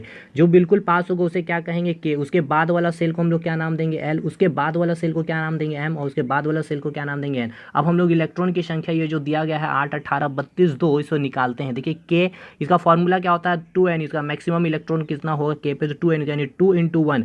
अब n कैसे आ गया, अब बताइए number of shell, number n equals to क्या होता है, नंबर ऑफ सेल। तो K के लिए हम लोग निकाल रहे हैं, तो K क्या है, पहला सेल है, बिल्कुल न्यूक्लियस के पास है, तो 1 का स्क्वायर किया तो 2 इलेक्ट्रॉन्स आ गया। KL की बात करें तो 2n²। तो न्यूक्लियस में देखिए सेकेंड सेल होता है, ये सेकेंड में है, ये आपका K हो गया, ये आपका L हो गया। तो सेकेंड सेल होता है तो सेकेंड 2 का स्क्वायर करेंगे तो 4 2 8 हो जाएगा। उसी प्रकार M निकालेंगे, थर्ड सेल है तो 3 का स्क्वायर करेंगे 9 दूनी 18 हो जाएगा। फोर्थ सेल आपका आएगा यानी कि 4 का स्क्वायर 16 दूनी 32 इलेक्ट्रॉन हो जाएंगे। यानी कि क्या हमें ये पता चल गया कि K ऑर्बिट यानी K सेल या K कक्षा में कितने इलेक्ट्रॉन घूम सकते हैं न्यूक्लियस के पास वाले ऑर्बिट में, तो 2 इलेक्ट्रॉन। उसके पास उससे थोड़े से दूर में 8 इलेक्ट्रॉन घूम सकते हैं, उससे थोड़े से दूर में 18 इलेक्ट्रॉन, और उससे थोड़े से दूर में कितने, तो 32 इलेक्ट्रॉन घूम सकते हैं। वही फिगर यहाँ बनाया, देखिए K में 2 इलेक्ट्रॉन है, ठीक है, ये 2 इलेक्ट्रॉन है। उसके बाद वाले में देखिए 8 इलेक्ट्रॉन है, 1 2 3 4 5 6 7 8। उसके बाद आपको 18 इलेक्ट्रॉन मिलेंगे, 1 2 3 4 5, गिन लो, ठीक है। तो यही चीज़ मैंने लिखा है, K में 2 इलेक्ट्रॉन ही घूम सकते हैं। तो आपको अब समझ में आ रहा होगा, पहले आपको क्या समझ में आया, इलेक्ट्रॉन इसके चारों तरफ घूमते हैं। सेंटर में क्या है, न्यूक्लियस है, न्यूक्लियस में क्या है, प्रोटॉन और न्यूट्रॉन है, जो उसके एटॉमिक मास को क्या होता है, केंद्रित करके रखता है। या फिर एटॉमिक मास, जो एटम का मास कैसे हम निकालते हैं, प्रोटॉन और न्यूट्रॉन को मास को ऐड करके ही निकालते हैं, क्योंकि इलेक्ट्रॉन का मास क्या होता है, नेग्लिजिबल होता है, ठीक है। दूसरा बात, अब आपको ये समझ में आ गया। अब ये भी समझ में आ गया कि इसके अंदर क्या इलेक्ट्रॉन कहाँ किस पे घूमती है, किसके पाथ पे घूमती है, तो ऑर्बिट पे घूमती है। और वो किसके चारों तरफ घूमती है, तो न्यूक्लियस के चारों तरफ घूमती है। तो कितनी ऑर्बिट हो सकती है, 7 हो सकती है, KLMNOP। अब हर ऑर्बिट में कितना कितना इलेक्ट्रॉन घूम सकता है, तो जो बिल्कुल पास वाला सेल होता है उसे हम K कहते हैं, उसमें केवल 2 इलेक्ट्रॉन ही घूम सकता है। यही तो है इसमें कंडीशन, और आपसे यहीं से आपके क्वेश्चन पूछे जाते हैं। ये चीज़ आपको समझ में आ गई। अब बात करते हैं इलेक्ट्रॉनिक कॉन्फ़िगरेशन के ऊपर। ये इलेक्ट्रॉनिक कॉन्फ़िगरेशन क्या होता है, यहाँ पे इलेक्ट्रॉनिक कॉन्फ़िगरेशन को पहले समझिए। देखिए एटम में जो इलेक्ट्रॉन को अलग अलग सेल में सजाने की क्रिया को ही, ये जो आपने अलग अलग सेल में देखिए इलेक्ट्रॉन को सजाया ना, K में 2 इलेक्ट्रॉन को सजा दिया मैंने, L को 8 इलेक्ट्रॉन में सजा दिया, M को 18 इलेक्ट्रॉन में, M में ऑर्बिट सेल में 18 इलेक्ट्रॉन, और N ऑर्बिट सेल में मैंने 32 इलेक्ट्रॉन को सजा दिया। इस सजाने की प्रक्रिया को ही इलेक्ट्रॉनिक कॉन्फ़िगरेशन कहते हैं।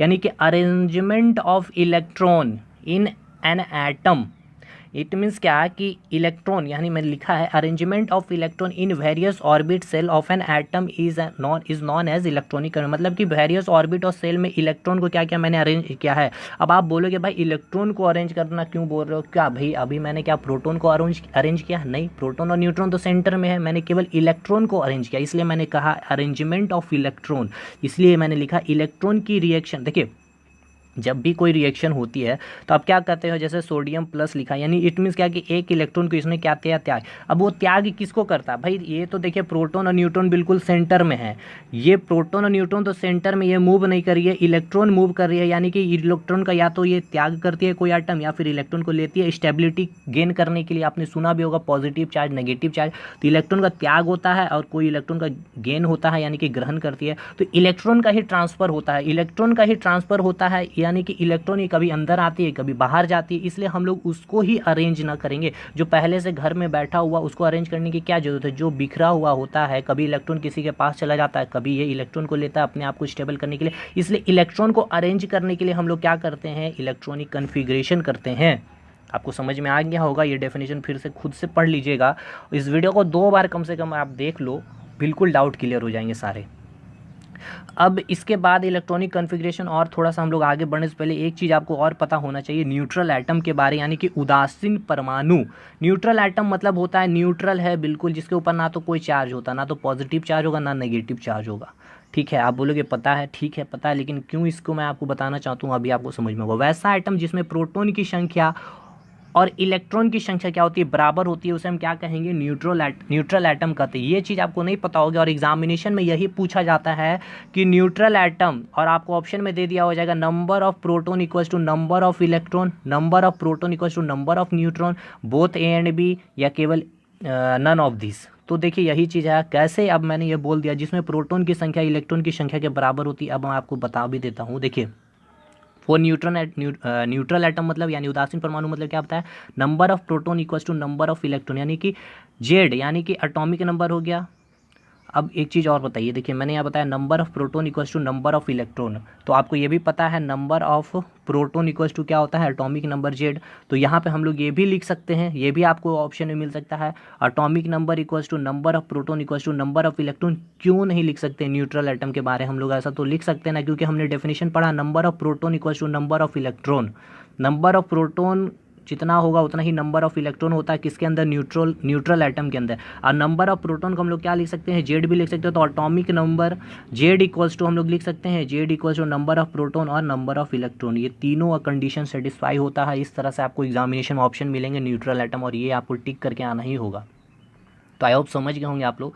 अब देखिए जैसे कि हमने बात की है कैसे नंबर ऑफ प्रोटॉन और नंबर ऑफ इलेक्ट्रॉन सेम होते हैं न्यूट्रल एटम के अंदर। देखिए मैग्नीशियम जिसका एटॉमिक नंबर आपको पता है 12 होता है, मैंने एटॉमिक नंबर आपका 12 होता है, यानी जेड इक्वल्स टू 12, तो प्रोटॉन इसकी कितनी हो जाएगी 12। अब इलेक्ट्रॉन मुझे ये बताइए कितना होगा, नंबर ऑफ इलेक्ट्रॉन कितना होगा, तो ये क्या है न्यूट्रल एटम है। अब इसके आप ऊपर देखिए क्या पॉजिटिव चार्ज है या फिर कोई नेगेटिव चार्ज नहीं है, यानी कि चार्ज नहीं है। और यहाँ पे आपको क्या बताया है न्यूट्रल एटम क्या होता है, नंबर ऑफ इलेक्ट्रॉन कैसे निकलता है, equals to number of proton होती है या फिर एटॉमिक नंबर के बराबर होती है। तो इलेक्ट्रॉन कितना हो जाएगा आपका 12, ठीक है। लेकिन अगर कोई पॉजिटिव एटम है, ठीक है, कोई देखिए पहले ये चीज़ समझ लीजिए पॉजिटिव चार्ज और नेगेटिव चार्ज का मतलब। पॉजिटिव चार्ज मतलब क्या होता है कि डोनेट करना इलेक्ट्रॉन को। जब कोई एटम, ये कोई एक्स एटम है, इसने कोई इलेक्ट्रॉन को डोनेट कर दिया किसी को, अब ये डोनेट कर दिया आपको 5 रुपया दे दिया है, इसके पास 100 रुपया था, तो अब इसके पास कितना बचा 90, यानी क्या हो गया इसके पास कमी आ गई है, ठीक है 100 से कम हो गया। लेकिन इसने क्या किया है, दिया है, इसलिए इसके ऊपर पॉजिटिव है। हमेशा जो देता है उसके ऊपर पॉजिटिव होता है, और इसने लिया है तो इसके ऊपर नेगेटिव चार्ज होगा। अब कितना दिया है, अगर 1 रुपया दिया है तो 1 पॉजिटिव चार्ज रहेगा, अगर 2 रुपया देगा तो 2 चार्ज हो जाएगा, और ये लिया है 2 इलेक्ट्रॉन तो 2 -2 लिखेंगे। इसी प्रकार अगर कोई मैग्नीशियम के ऊपर हम लोग देखते हैं +2 लिखते हैं, क्योंकि इसका होता है, क्योंकि ये 2 इलेक्ट्रॉन को त्याग करती है किसी और को, मान लेते हैं, ठीक है, ऑक्सीजन को, तो इसके ऊपर -2 साइन लिखते हैं, ये 2 इलेक्ट्रॉन को गेन करती है, ठीक है। तो ये चीज़ आपको समझिए। अब आपको ऑप्शन एग्जामिनेशन में ऐसे पूछा गया था एएलपी में, मैग्नीशियम +2 में find the number of electron, मतलब इलेक्ट्रॉन की संख्या बताइए।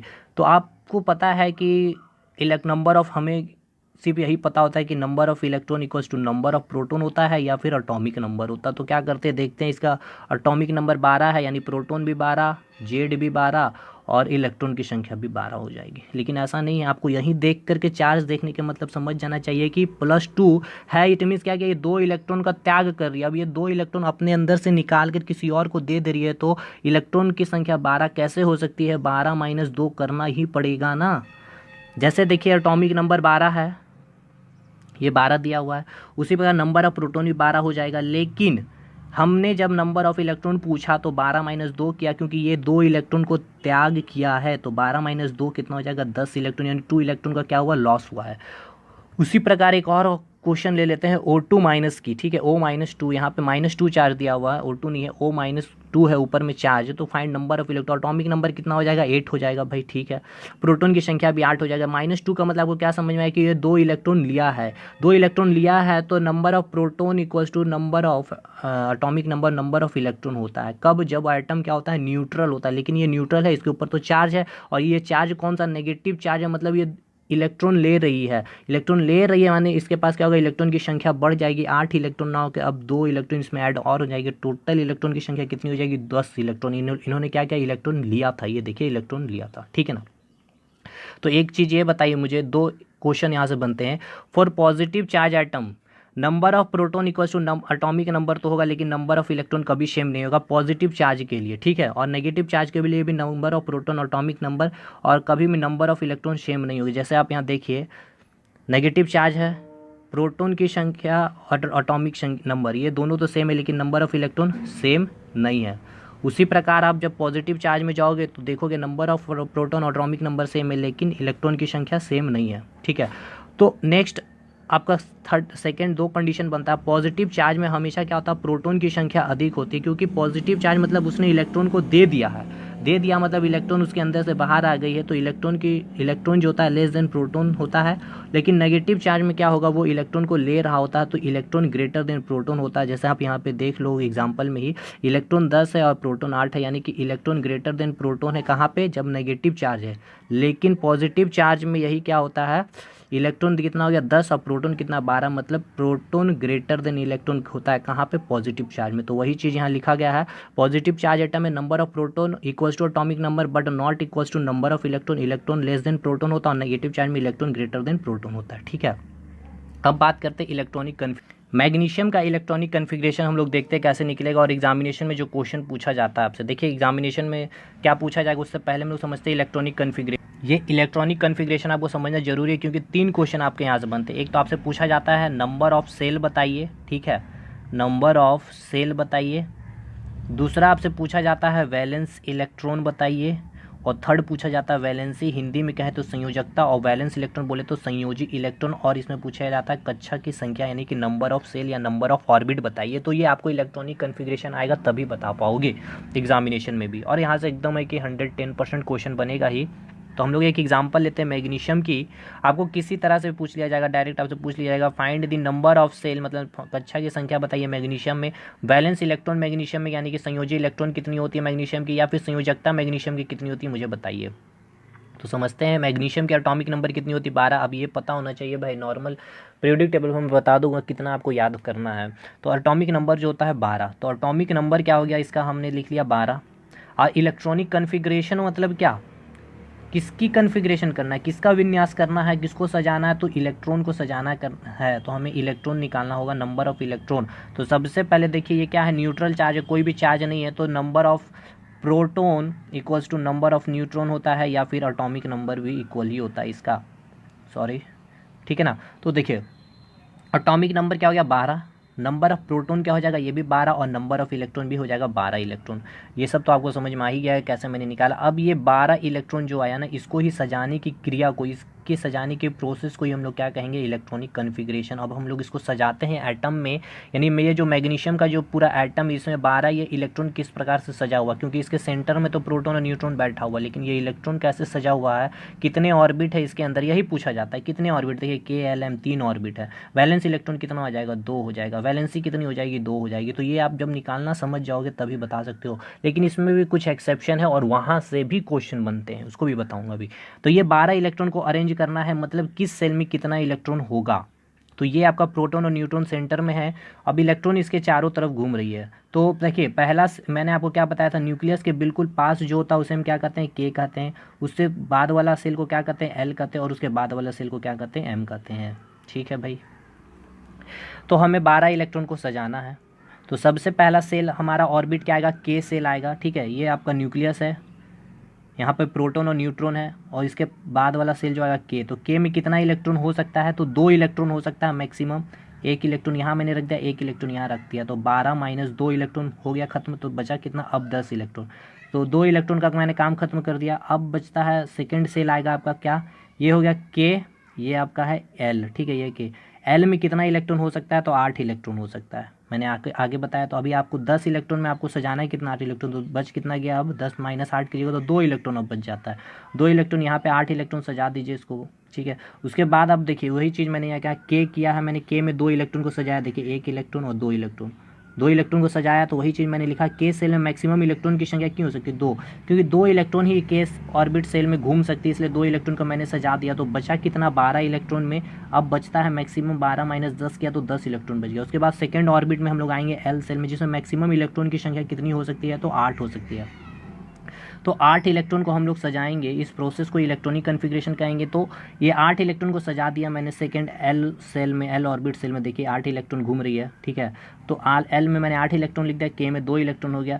तो 10 माइनस 8 जब मैं करूँगा तो बचा अब कितना, 2 इलेक्ट्रॉन बच गया। अब 2 इलेक्ट्रॉन को मुझे सजाना है, तो 2 इलेक्ट्रॉन एम सेल में आएगा। एम सेल में मैक्सिमम इलेक्ट्रॉन कितना आ सकता है, तो 8 यहाँ 12 हो सकती नहीं। देखिए एक चीज़, यहाँ 12 नहीं होगा, 18 के एल एम में मैंने क्या बताया था, 18 इलेक्ट्रॉन मैक्सिमम हो सकते हैं। ठीक है, यहाँ 12 गलती से लिख दिया है, इसको माइंड मत कीजिएगा। देखिए एम सेल में मैक्सिमम कितना हो सकता है, 18 इलेक्ट्रॉन हो सकता है। लेकिन मुझे अब कितना इलेक्ट्रॉन को सजाना है, बस 2 इलेक्ट्रॉन ही बच गया, क्योंकि 2 इलेक्ट्रॉन पहले सजा दिया और 8 इलेक्ट्रॉन पहले सजा दिया के में और इसमें एल में। तो 10 इलेक्ट्रॉन हो गया, और सजाने कितने थे, 12 इलेक्ट्रॉन। अब बस 2 इलेक्ट्रॉन को हम लोग एम सेल में बैठा देंगे। तो एम सेल में देखिए लास्ट वाला जो सेल में 2 इलेक्ट्रॉन उठा दिए, एक और 2। अब एग्जामिनेशन में यही क्वेश्चन आपसे पूछा जाएगा। तो देखिए इलेक्ट्रॉनिक कन्फिग्रेशन अगर मैग्नीशियम की बात करें तो देखिए सेल मैंने लिखा नंबर ऑफ इलेक्ट्रॉन, के एल एम, ये 3 ऑर्बिट थे, ये 3 सेल थे, ये 3 कक्षा थे, जिसमें मैंने के में कितने इलेक्ट्रॉन आपको मिले, 2 इलेक्ट्रॉन आप सजा पाएँ। एल में 8 इलेक्ट्रॉन, मैक्सिमम इतना ही सजा सकते थे, मतलब इसके चारों तरफ घूमते हैं ऑर्बिट में। और एम में हमें कितना मिला, 2 इलेक्ट्रॉन। तो ये जो एल था, ये जो आपका एल जो था ऑर्बिट, मतलब आउटर मोस्ट ऑर्बिट सेल बोला जाता है। देखिए एल, देखिए अगर यहाँ पे के एल एम एन, यहाँ पे आपका आउटर मोस्ट मतलब बाहरी कक्षा कौन सा हो जाएगा, तो ये वाली कक्षा हो जाएगी, समझिएगा। देखिएगा इसके बाद एक और मैंने ले लिया, ये आपका हो गया एन। सबसे बाहर वाली कक्षा कौन है, यहाँ पे इलेक्ट्रॉन घूमेगी कितना, 32 इलेक्ट्रॉन घूमेगी, मैंने आपको बता दिया 32 इलेक्ट्रॉन घूमेगी।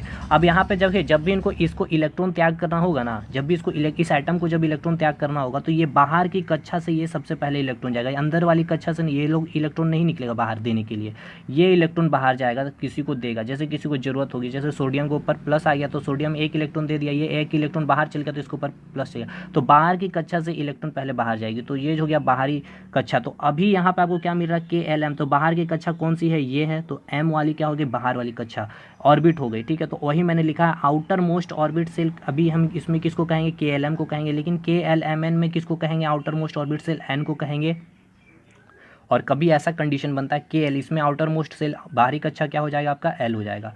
तो यही आपका क्वेश्चन बनता है। देखिए कि वैलेंस इलेक्ट्रॉन बताइए, तो 2 इलेक्ट्रॉन। तो वैलेंस इलेक्ट्रॉन का डेफिनेशन को समझ लीजिए, बस आपका क्लियर हो जाएगा। वैलेंस इलेक्ट्रॉन किसी भी एटम के आउटर मोस्ट सेल बाहरी कक्षा में प्रेजेंट इलेक्ट्रॉन को क्या कहते हैं, संयोजी इलेक्ट्रॉन कहते हैं। बाहरी कक्षा में, बाहरी आउटर मोस्ट ऑर्बिट में जितने इलेक्ट्रॉन प्रेजेंट है उसे हम क्या कहेंगे, वैलेंस इलेक्ट्रॉन कहेंगे। ठीक है, number of electron present in outer most orbit and atom is called valence electron. ठीक है ना। तो देखिए 3 क्वेश्चन यहाँ से बनते हैं एग्जामिनेशन में। Find valence electron in magnesium. तो आउटर मोस्ट इलेक्ट्रॉन, आपने आउटर मोस्ट सेल देखा कौन सा था, एम था, जिसमें अभी मैक्सिमम इलेक्ट्रॉन कितने, तो 2 इलेक्ट्रॉन, तो वो आ गया आपके वैलेंस इलेक्ट्रॉन। उसके बाद how many shell present in magnesium, तो कितने सेल प्रेजेंट है। देखिए सेल कितने प्रेजेंट है, के एल एम 3 सेल प्रेजेंट है। बाहर वाली सेल में कितना इलेक्ट्रॉन, 2 इलेक्ट्रॉन था, तो बाहर वाली सेल में जितना इलेक्ट्रॉन, 2 इलेक्ट्रॉन है तो ये बैलेंस इलेक्ट्रॉन 2 या 3 रहेगा तो वैलेंस इलेक्ट्रॉन 3 हो जाएगा, 4 रहेगा तो वैलेंस इलेक्ट्रॉन 4 हो जाएगा। ठीक है ना। ठीक, तो वही चीज़ यहाँ मैंने बता दिया आपको।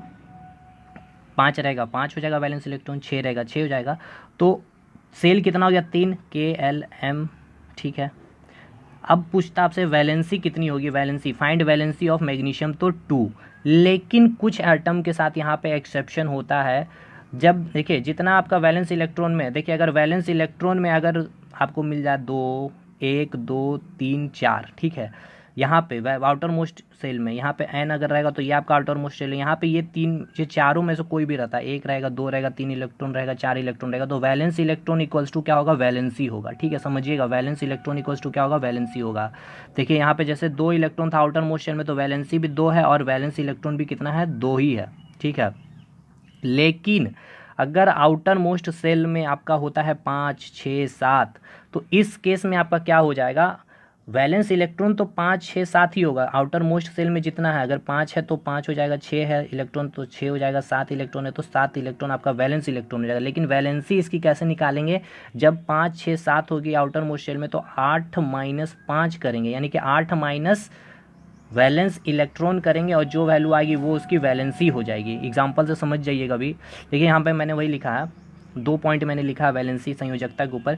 जिस परमाणु एटम के बाहरी सेल में 1, 2, 3, 4 इलेक्ट्रॉन होते हैं उसकी वैलेंसी और वैलेंस इलेक्ट्रॉन संख्या समान होती है। जैसे मैग्नीशियम का 2 था वैलेंस इलेक्ट्रॉन और वैलेंसी भी 2 था। कब, जब 1, 2, 3, 4 जब आउटर मोस्ट सेल में होगा तब। आउटर मोस्ट सेल की मैं बात कर रहा हूँ, याद रखिएगा, आउटर मोस्ट सेल यानी कि सबसे बाहर वाली कक्षा, ऑर्बिट वाली।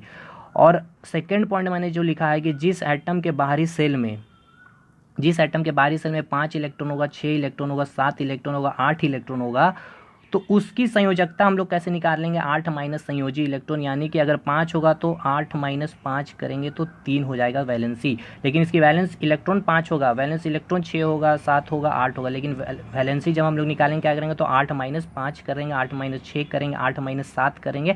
मतलब क्या कि जब कब 5, 6, 7, 8 होगा तब। ठीक है, तो नेक्स्ट एग्जाम्पल सल्फर का लिया है मैंने। देखिए सल्फर है जिसकी एटॉमिक नंबर कितनी होती है, 16, तो एटॉमिक नंबर 16 लिख दिया। नंबर ऑफ प्रोटॉन भी 16 होगा, नंबर ऑफ इलेक्ट्रॉन भी 16 होगा, क्योंकि ये न्यूट्रल एटम कोई भी ना तो पॉजिटिव चार्ज है ना नेगेटिव चार्ज है। तो अब देखिए हमने क्या किया, के में कितना मैक्सिमम 2 इलेक्ट्रॉन होता, तो 2 इलेक्ट्रॉन रख दिया, तो 16 माइनस 16 इलेक्ट्रॉन को अरेंज करना था, तो 16 माइनस 2 14 इलेक्ट्रॉन बचा। एल में 8 इलेक्ट्रॉन मैंने रख दिया, तो कितना बच गया, 14 में से 8 माइनस किया तो 6 इलेक्ट्रॉन। अब लास्ट सेल जो बचेगा 18 इलेक्ट्रॉन मैक्सिमम हो सकता है, बस मुझे रखना 6 इलेक्ट्रॉन ही, तो आराम से मैंने इसमें 6 इलेक्ट्रॉन रख दिया। देखिए 6, 1, 2, 3, 4, 5, 6 मैंने इलेक्ट्रॉन रख दिया, और अंदर यहाँ पे एल में 8 इलेक्ट्रॉन मैंने रख दिया, और बीच में जो है, बीच बोले तो बिल्कुल न्यूक्लियस के बगल वाले एम के सेल में मैंने 2 इलेक्ट्रॉन रख दिया, तो वही चीज़ है। तो अब यहाँ से मैं अगर इसकी इलेक्ट्रॉनिक कन्फिग्रेशन लिखूंगा K L M, outermost shell क्या हो जाएगा, यहाँ भी एम ही है, और इसके आउटर मोस्ट में कितने इलेक्ट्रॉन थे, तो 6 इलेक्ट्रॉन थे, सॉरी हाँ 6 इलेक्ट्रॉन ही बचे थे ना, तो 6 इलेक्ट्रॉन को मैंने अरेंज किया था, तो 6 हो जाएगा आउटर मोस्ट इलेक्ट्रॉन, तो यही आपका वैलेंस इलेक्ट्रॉन। लेकिन इसकी वैलेंसी कितनी हो जाएगी, मैंने क्या कहा था, 5, 6, 7, 8 रहेगा, तो उसमें हमने 8 माइनस करना है, तो इसकी वैलेंसी जब भी होगी 8 माइनस 6 किया मैंने, तो क्या आया 2, तो इसकी वैलेंसी कितनी हो गई, 2 हो गई। और total number of shell 1, 2, 3 number of shell, यही क्वेश्चन पूछा जाता है। लेकिन देखिए क्या होता है ना कि बट ये रूल जो होते हैं सारे एटम पे लागू नहीं होता, तो फिर से एक न्यू हमारे वैज्ञानिक न्यू चचा आएंगे अफबाऊ, और उन्होंने थे, ये जो साइंटिस्ट हमें क्या बताते हैं, ये हमें इलेक्ट्रॉनिक कन्फिग्रेशन के बारे में बताते हैं। इलेक्ट्रॉनिक कन्फिग्रेशन होता क्या है, ये मैंने कल बताया था, मतलब इलेक्ट्रॉन का क्या करना, अरेंजमेंट करना। ठीक है, जो सेल होते हैं, उस जो ऑर्बिट होते हैं उसमें इलेक्ट्रॉन का अरेंजमेंट करना। तो वहाँ पे हमने क्या पढ़ा था, इलेक्ट्रॉन का अरेंजमेंट करना, तो ये भी क्या बताया है, इलेक्ट्रॉन का अरेंजमेंट ही करना, इलेक्ट्रॉनिक कन्फिग्रेशन के बारे ही। लेकिन ऊर्जा के स्तर मतलब एनर्जी लेवल बेस्ड हमें यहाँ इलेक्ट्रॉनिक कन्फिग्रेशन, यानी कि इलेक्ट्रॉन को सजाना कैसे है, इलेक्ट्रॉन को जो सजाना है उनके एनर्जी लेवल के ऊपर में। ठीक है, मतलब ये एक इलेक्ट्रॉन है, इसकी एनर्जी लेवल हो सकता है इलेक्ट्रॉन 2 से अधिक होगी, हो सकती है इलेक्ट्रॉन 3 की एनर्जी लेवल इलेक्ट्रॉन 4 से कम होगी। मतलब एनर्जी लेवल के बेस्ड पे हमें क्या करना है, इलेक्ट्रॉनिक कन्फिग्रेशन करना है, इलेक्ट्रॉन को जो सजाना है उसके एनर्जी लेवल बेस्ड पे। ठीक है, तो देखिए हमने क्या पढ़ा था, सेल पढ़ा था, बोले तो ऑर्बिट पढ़ा था, बोले तो हिंदी में कक्षा पढ़ा था, मतलब कि के एल एम एन पढ़ा था। अब हम क्या करेंगे, देखिए इसे क्या करेंगे सब, अब हमें क्या, अब हम लोग जो है ना सब सेल तो पढ़ेंगे, सेल के अब कुछ पार्ट्स पढ़ना स्टार्ट कर देंगे, मतलब सब सेल के बारे में पढ़ना। सब सेल मतलब उसके कुछ पार्ट, तो के कुछ पार्ट होते हैं एस, उसके बाद एल का जो पार्ट होगा एस पी होगा, उसी प्रकार एम का जो पार्ट होगा एस पी डी होगा, और एन का जो होगा एस पी डी एफ। इसे हम लोग आगे अभी आप जैसे यहाँ फिगर देखोगे, के का जो आपको एक सबसेल मिल जाता है एस, एल का जो सबसेल मिल गया आपको एस पी, एम का जो सबसेल मिल जाता है आपको एस पी डी, और एन का आपको सबसेल मिल जाता है SpDef। उसी प्रकार OPQ, सॉरी यहाँ देखिए F लिखा गया है गलती से, ठीक है, तो MnOPQ होगा। तो खैर यहाँ तक तो क्वेश्चन हमारे आएंगे ही नहीं, तो इसका टेंशन नहीं ले, हमारे यहाँ तक क्वेश्चन बनेगा। और अभी मैं आपको बताता हूँ, ठीक है। चलिए, ये चीज़ मैंने पहले बता रखा, वो गलती से टाइप हो गया है यहाँ पे F, और ये आपको पता भी है यहाँ पे क्या होना चाहिए, ठीक है। 7 सेल होते हैं मैक्सिमम, और मैंने बताया कल। देखिए S सब सेल में जो होते हैं मैक्सिमम इलेक्ट्रॉन कितने जाएंगे, तो 2 इलेक्ट्रॉन जाएंगे, ये आपको याद करना ही होगा। P सब सेल में मैक्सिमम इलेक्ट्रॉन कितने जाएंगे, 6 इलेक्ट्रॉन जाएंगे। D सब सेल में मैक्सिमम इलेक्ट्रॉन कितने जाएंगे, 10 इलेक्ट्रॉन जाएंगे। और F सब सेल में मैक्सिमम इलेक्ट्रॉन कितने जाएंगे, 14 इलेक्ट्रॉन जाएंगे। देखिए ये सब डायरेक्ट क्वेश्चन आपके एग्जामिनेशन में पूछे गए हैं और पूछे भी जाते हैं। मतलब आपको अभी तक क्या क्या याद करना पड़ गया है। के जो सेल उसमें कितने मैक्सिमम इलेक्ट्रॉन, 2 इलेक्ट्रॉन। L में कितने मैक्सिमम इलेक्ट्रॉन, तो 2 8। M में कितना, 18। और N में कितना, तो 32 इलेक्ट्रॉन। एक तो आपने ये याद किया है। और अब आपको क्या याद करना है, S सब सेल में मैक्सिमम कितने इलेक्ट्रॉन, 2 इलेक्ट्रॉन। P सब सेल में कितने मैक्सिमम इलेक्ट्रॉन, 6 इलेक्ट्रॉन हो सकते हैं। D सब सेल में कितने मैक्सिमम इलेक्ट्रॉन हो सकते हैं, तो 10 इलेक्ट्रॉन होते हैं। और F सब सेल में कितने मैक्सिमम इलेक्ट्रॉन हो सकते हैं, तो 14 इलेक्ट्रॉन होते हैं। तो इतना आपको पहले याद करना ही होगा, अदरवाइज आपके क्वेश्चन नहीं बनेंगे। अब देखिए एनर्जी लेवल के बेस्ड पे जो मैंने बोला इलेक्ट्रॉनिक कन्फिग्रेशन, तो यही आपका एनर्जी लेवल बेस्ड आपका इलेक्ट्रॉनिक कन्फिग्रेशन है। यही इसका एनर्जी मतलब ऊर्जा के स्तर पे हम क्या करेंगे, इलेक्ट्रॉन को अरेंज करेंगे। तो पहला सेल जो आता है हमारा, पता है नाभिक के पास के सेल आता है, और के सेल का जो सबसेल पार्ट होता है उसे हम क्या कहते हैं, एस कहते हैं। मतलब उसका जो पार्ट आएगा, ठीक है, ये जैसे के है, इसका पार्ट आ गया एस, उसी बार एल आएगा तो उसके 2 पार्ट मिलेंगे हमको, एस और पी मिलेंगे। एम के हमें 3 पार्ट मिलेंगे, SpD, ठीक है। तो देखिए के का जो सबसेल हमने देखा एस पहला, क्योंकि पहला जो सेल होता है कौन सा होता है, नाभिक के पास के होता है, उसके बाद क्या होता है, एल होता है, उसके बाद एम होगा। तो सेकंड में क्या आएगा, एल। एल का जो सबसेल हो गया एस और पी हो गया। उसी प्रकार एम 3 सब सेल में तीसरा नंबर सेल होता है, उसमें उसका सबसेल क्या हो जाएगा, SpD हो जाएगा। और एन का क्या हो जाएगा, SpDF हो जाएगा। और ओ का क्या हो जाएगा, SpDF मतलब 4 तो हमारा केवल सबसेल होता ही SpDF। तो अब ये सारा SpDF फिर यहाँ से स्टार्ट हो जाता है रिपीट होना। तो आपको ये चीज़ क्लियर अब हो गई कि ठीक है क्या सबसेल है, SpDF क्या है। मैक्सिमम 6 पे, S पे कितना, तो 2 इलेक्ट्रॉन। P पे मैक्सिमम कितना इलेक्ट्रॉन जाएगा, 6 इलेक्ट्रॉन। उसी प्रकार D और F, ठीक है ना। तो D में कितना जाएगा आपका, 10 इलेक्ट्रॉन जाएगा। और F में कितना जाएगा, तो 14 इलेक्ट्रॉन जाएगा। तो सबसे पहला हमें पता है क्या कि के का जो सबसेल होता है एस, तो मैंने के पास लिख दिया है एस, ठीक है भाई। एल का 2 सबसेल होता है एस और पी मैंने लिख दिया। अभी ये जो कलर किया हुआ है रेड और ब्लैक, इसको आपको ध्यान नहीं देना, बस आपको लेटर पे ध्यान देना जो मैं बोल रहा हूँ। एम पे जो लिखा हुआ, एम की सबसेल क्या होती है, SpD होती है। एन की क्या होती है, SpDF। तो उसी प्रकार ओ की भी मैंने लिख दी है, और एफ की, क्यू की भी मैंने लिख दी है, ठीक है। अब हम क्या किए, एनर्जी लेवल के अकॉर्डिंग हमें इलेक्ट्रॉनिक कन्फिग्रेशन लिखना है, तो इस पे ध्यान रखना है। अब हमें ये हम कैसे लिखते हैं इसको ही अभी हमें सीखना है। और 2-3 बार लिखते लिखते ये आपको याद हो जाएगा, और ये आपको याद कर भी लेना है। 2 से 3 बार लिखोगे याद हो जाओगे, याद कर लोगे, ठीक है, इसके लिए टेंशन नहीं। लेकिन बस चीज़ें हम लोग समझ लेते कि ऐसा होता क्यों है। देखिए हम इधर से चलना स्टार्ट किए हैं, तो सबसे पहले हमें कौन सा सबसेल मिलता है, तो एस सबसेल मिलता है। एस सबसेल कौन से सेल में आ रहा है, तो के सेल में आ रहा है। के बोले तो के को रिप्रेजेंट कैसे कर रहे हैं, 1, क्योंकि वह पहला सेल होता है ना भाई। और इसके पास इसमें हमें कौन सा सबसेल मिला, तो एस मिला है, ठीक है। उसके बाद इधर से ऐसे आए, रेड वाली आप जो कलर किया मैंने वो देखिए सबसे पहले, ठीक है। इस प्रकार से मैंने रेड वाला कलर किया है, ये देखिएगा कौन कौन से लेटर को ये सबसेल को काट रहा है, इस पर आपको ध्यान देना होगा। इस प्रकार से काट रहा। अब हम यहाँ से आए, पहले चलना इधर से आए, एस से आए, उसके बाद ऐसे ही घूमेंगे, यहाँ आए तो उसके बाद हमें कौन सा लेटर सबसेल मिला, 1s मिला। उधर से हम आए सबसे पहले, ठीक है। उसके बाद हमें कौन सा मिलता है, इधर से आए हमने, इधर से चला तो हमें फिर से s सबसेल मिलता है। लेकिन ये जो s सबसेल है देखिए ये किसका है, l का है। इट मीन्स l को रिप्रेजेंट करते हैं 2 से 2s का हो गया। उसके बाद हम फिर इधर से चलना स्टार्ट किए, तो आप देखोगे आप यहाँ से चलना स्टार्ट किए, उसके बाद देखो यहाँ पे आप जैसे ही आओगे, ये यहाँ आया ऐसे, यहाँ मिलेगा। उसके बाद यहाँ पे देखिए कौन सा सबसेल आया आपका, कौन सा मिला आपको, सबसेल P मिला। ये P किसका है, तो L का ही है, मतलब कि 2P हो गया, ठीक है। उसी बाद P के बाद आपने कहाँ आ गया, S के पास। S देखिए किसके पास है, किसका सेल है, तो मतलब किसके सेल का सबसेल है, तो M का। M बोले तो 3, उसके बाद क्या आ जाएगा, 3s आ जाएगा। 3s के बाद फिर से हमने ऐसा ऐसे घूमना स्टार्ट किया, उसके बाद ऐसे आके ऐसे मिलेंगे हम लोग यहाँ पे, कहाँ, P पे। ये P किसका है, तो 3 का ही है, 3 सेल का ही, तो 3 पे हो जाएगा। उसी प्रकार 3P के बाद हम लोग नीचे आए तो कहाँ आ गया, 4s की एस के पास आए। ये एस किसका है तो देखिए 4 का है तो 4s आ गया। लेकिन यहाँ पे आप जैसे यहाँ से आप घूमोगे ना, आप देखो 4s आया, 4s से जैसे यहाँ से घूमे उसके बाद यहाँ जैसे आए तो ये डी मिला, ये डी लेकिन देखिए किसका सेल, कौन से सेल का है तो थर्ड सेल का, देख रहे होंगे आप ये थर्ड सेल का है। तो 4s के बाद देखिए आपका आएगा 3d, यही एक्सेप्शन है और यही हमारी गलती होती है। हम क्या करते हैं 4s के बाद सीधा ले लेते हैं 4p, लेकिन ऐसा नहीं होता। ये आया 3d आया, d के बाद आप फिर नीचे आओगे तब p मिलेगा आपको। ये p किसका है 4p का, तो ये आपका हो गया 4p, ठीक है। उसके बाद 4p आए यहाँ पे, 4p के बाद फिर आप यहाँ नीचे आए तो आपको क्या मिला 5s, क्योंकि ये s किस सेल का है तो 5 का है। उसी प्रकार फिर यहाँ से हम लोग घूमेंगे, ये d मिलेगा, ये d देखिए किसका है तो 4d का है। तो देखिए किस तरह से चेंजेस आ रहे हैं। पहले 4s मतलब हमें ये बता रहा है कि 4s मतलब फोर्थ सेल का जो सबसेल है एस वाला, इसका जो एनर्जी लेवल जो है इससे कम है, ठीक है। 3D की एनर्जी लेवल ज़्यादा है इसलिए इसके बाद आया है। उसी प्रकार 4p के बाद 5s, 5 के बाद देखिए फिर से 4d, मतलब कि जो d का जो सबसेल है उसकी जो एनर्जी लेवल है 5s से ज़्यादा है। तो उसी प्रकार हम लोग कहाँ पहुँच गए 4d में पहुँच गए थे यहाँ पे, ठीक है। उसी प्रकार 4d के बाद हम लोग यहाँ घूमेंगे तो p पे पहुँचेंगे, p किसका 5p का, तो हम लोग फिर लिखेंगे 5p। उसके बाद यहाँ पहुँचेंगे 6s। तो इसी को मैंने अरेंज करके यहाँ अच्छे से मैंने लिखा है। अब आपको कहाँ तक याद करके रखना है, यहाँ तक मैक्सिमम आपको याद रखना है 5s तक ही। आपका यहाँ मैक्सिमम 5s से लेकर 4d तक आप याद कर लो।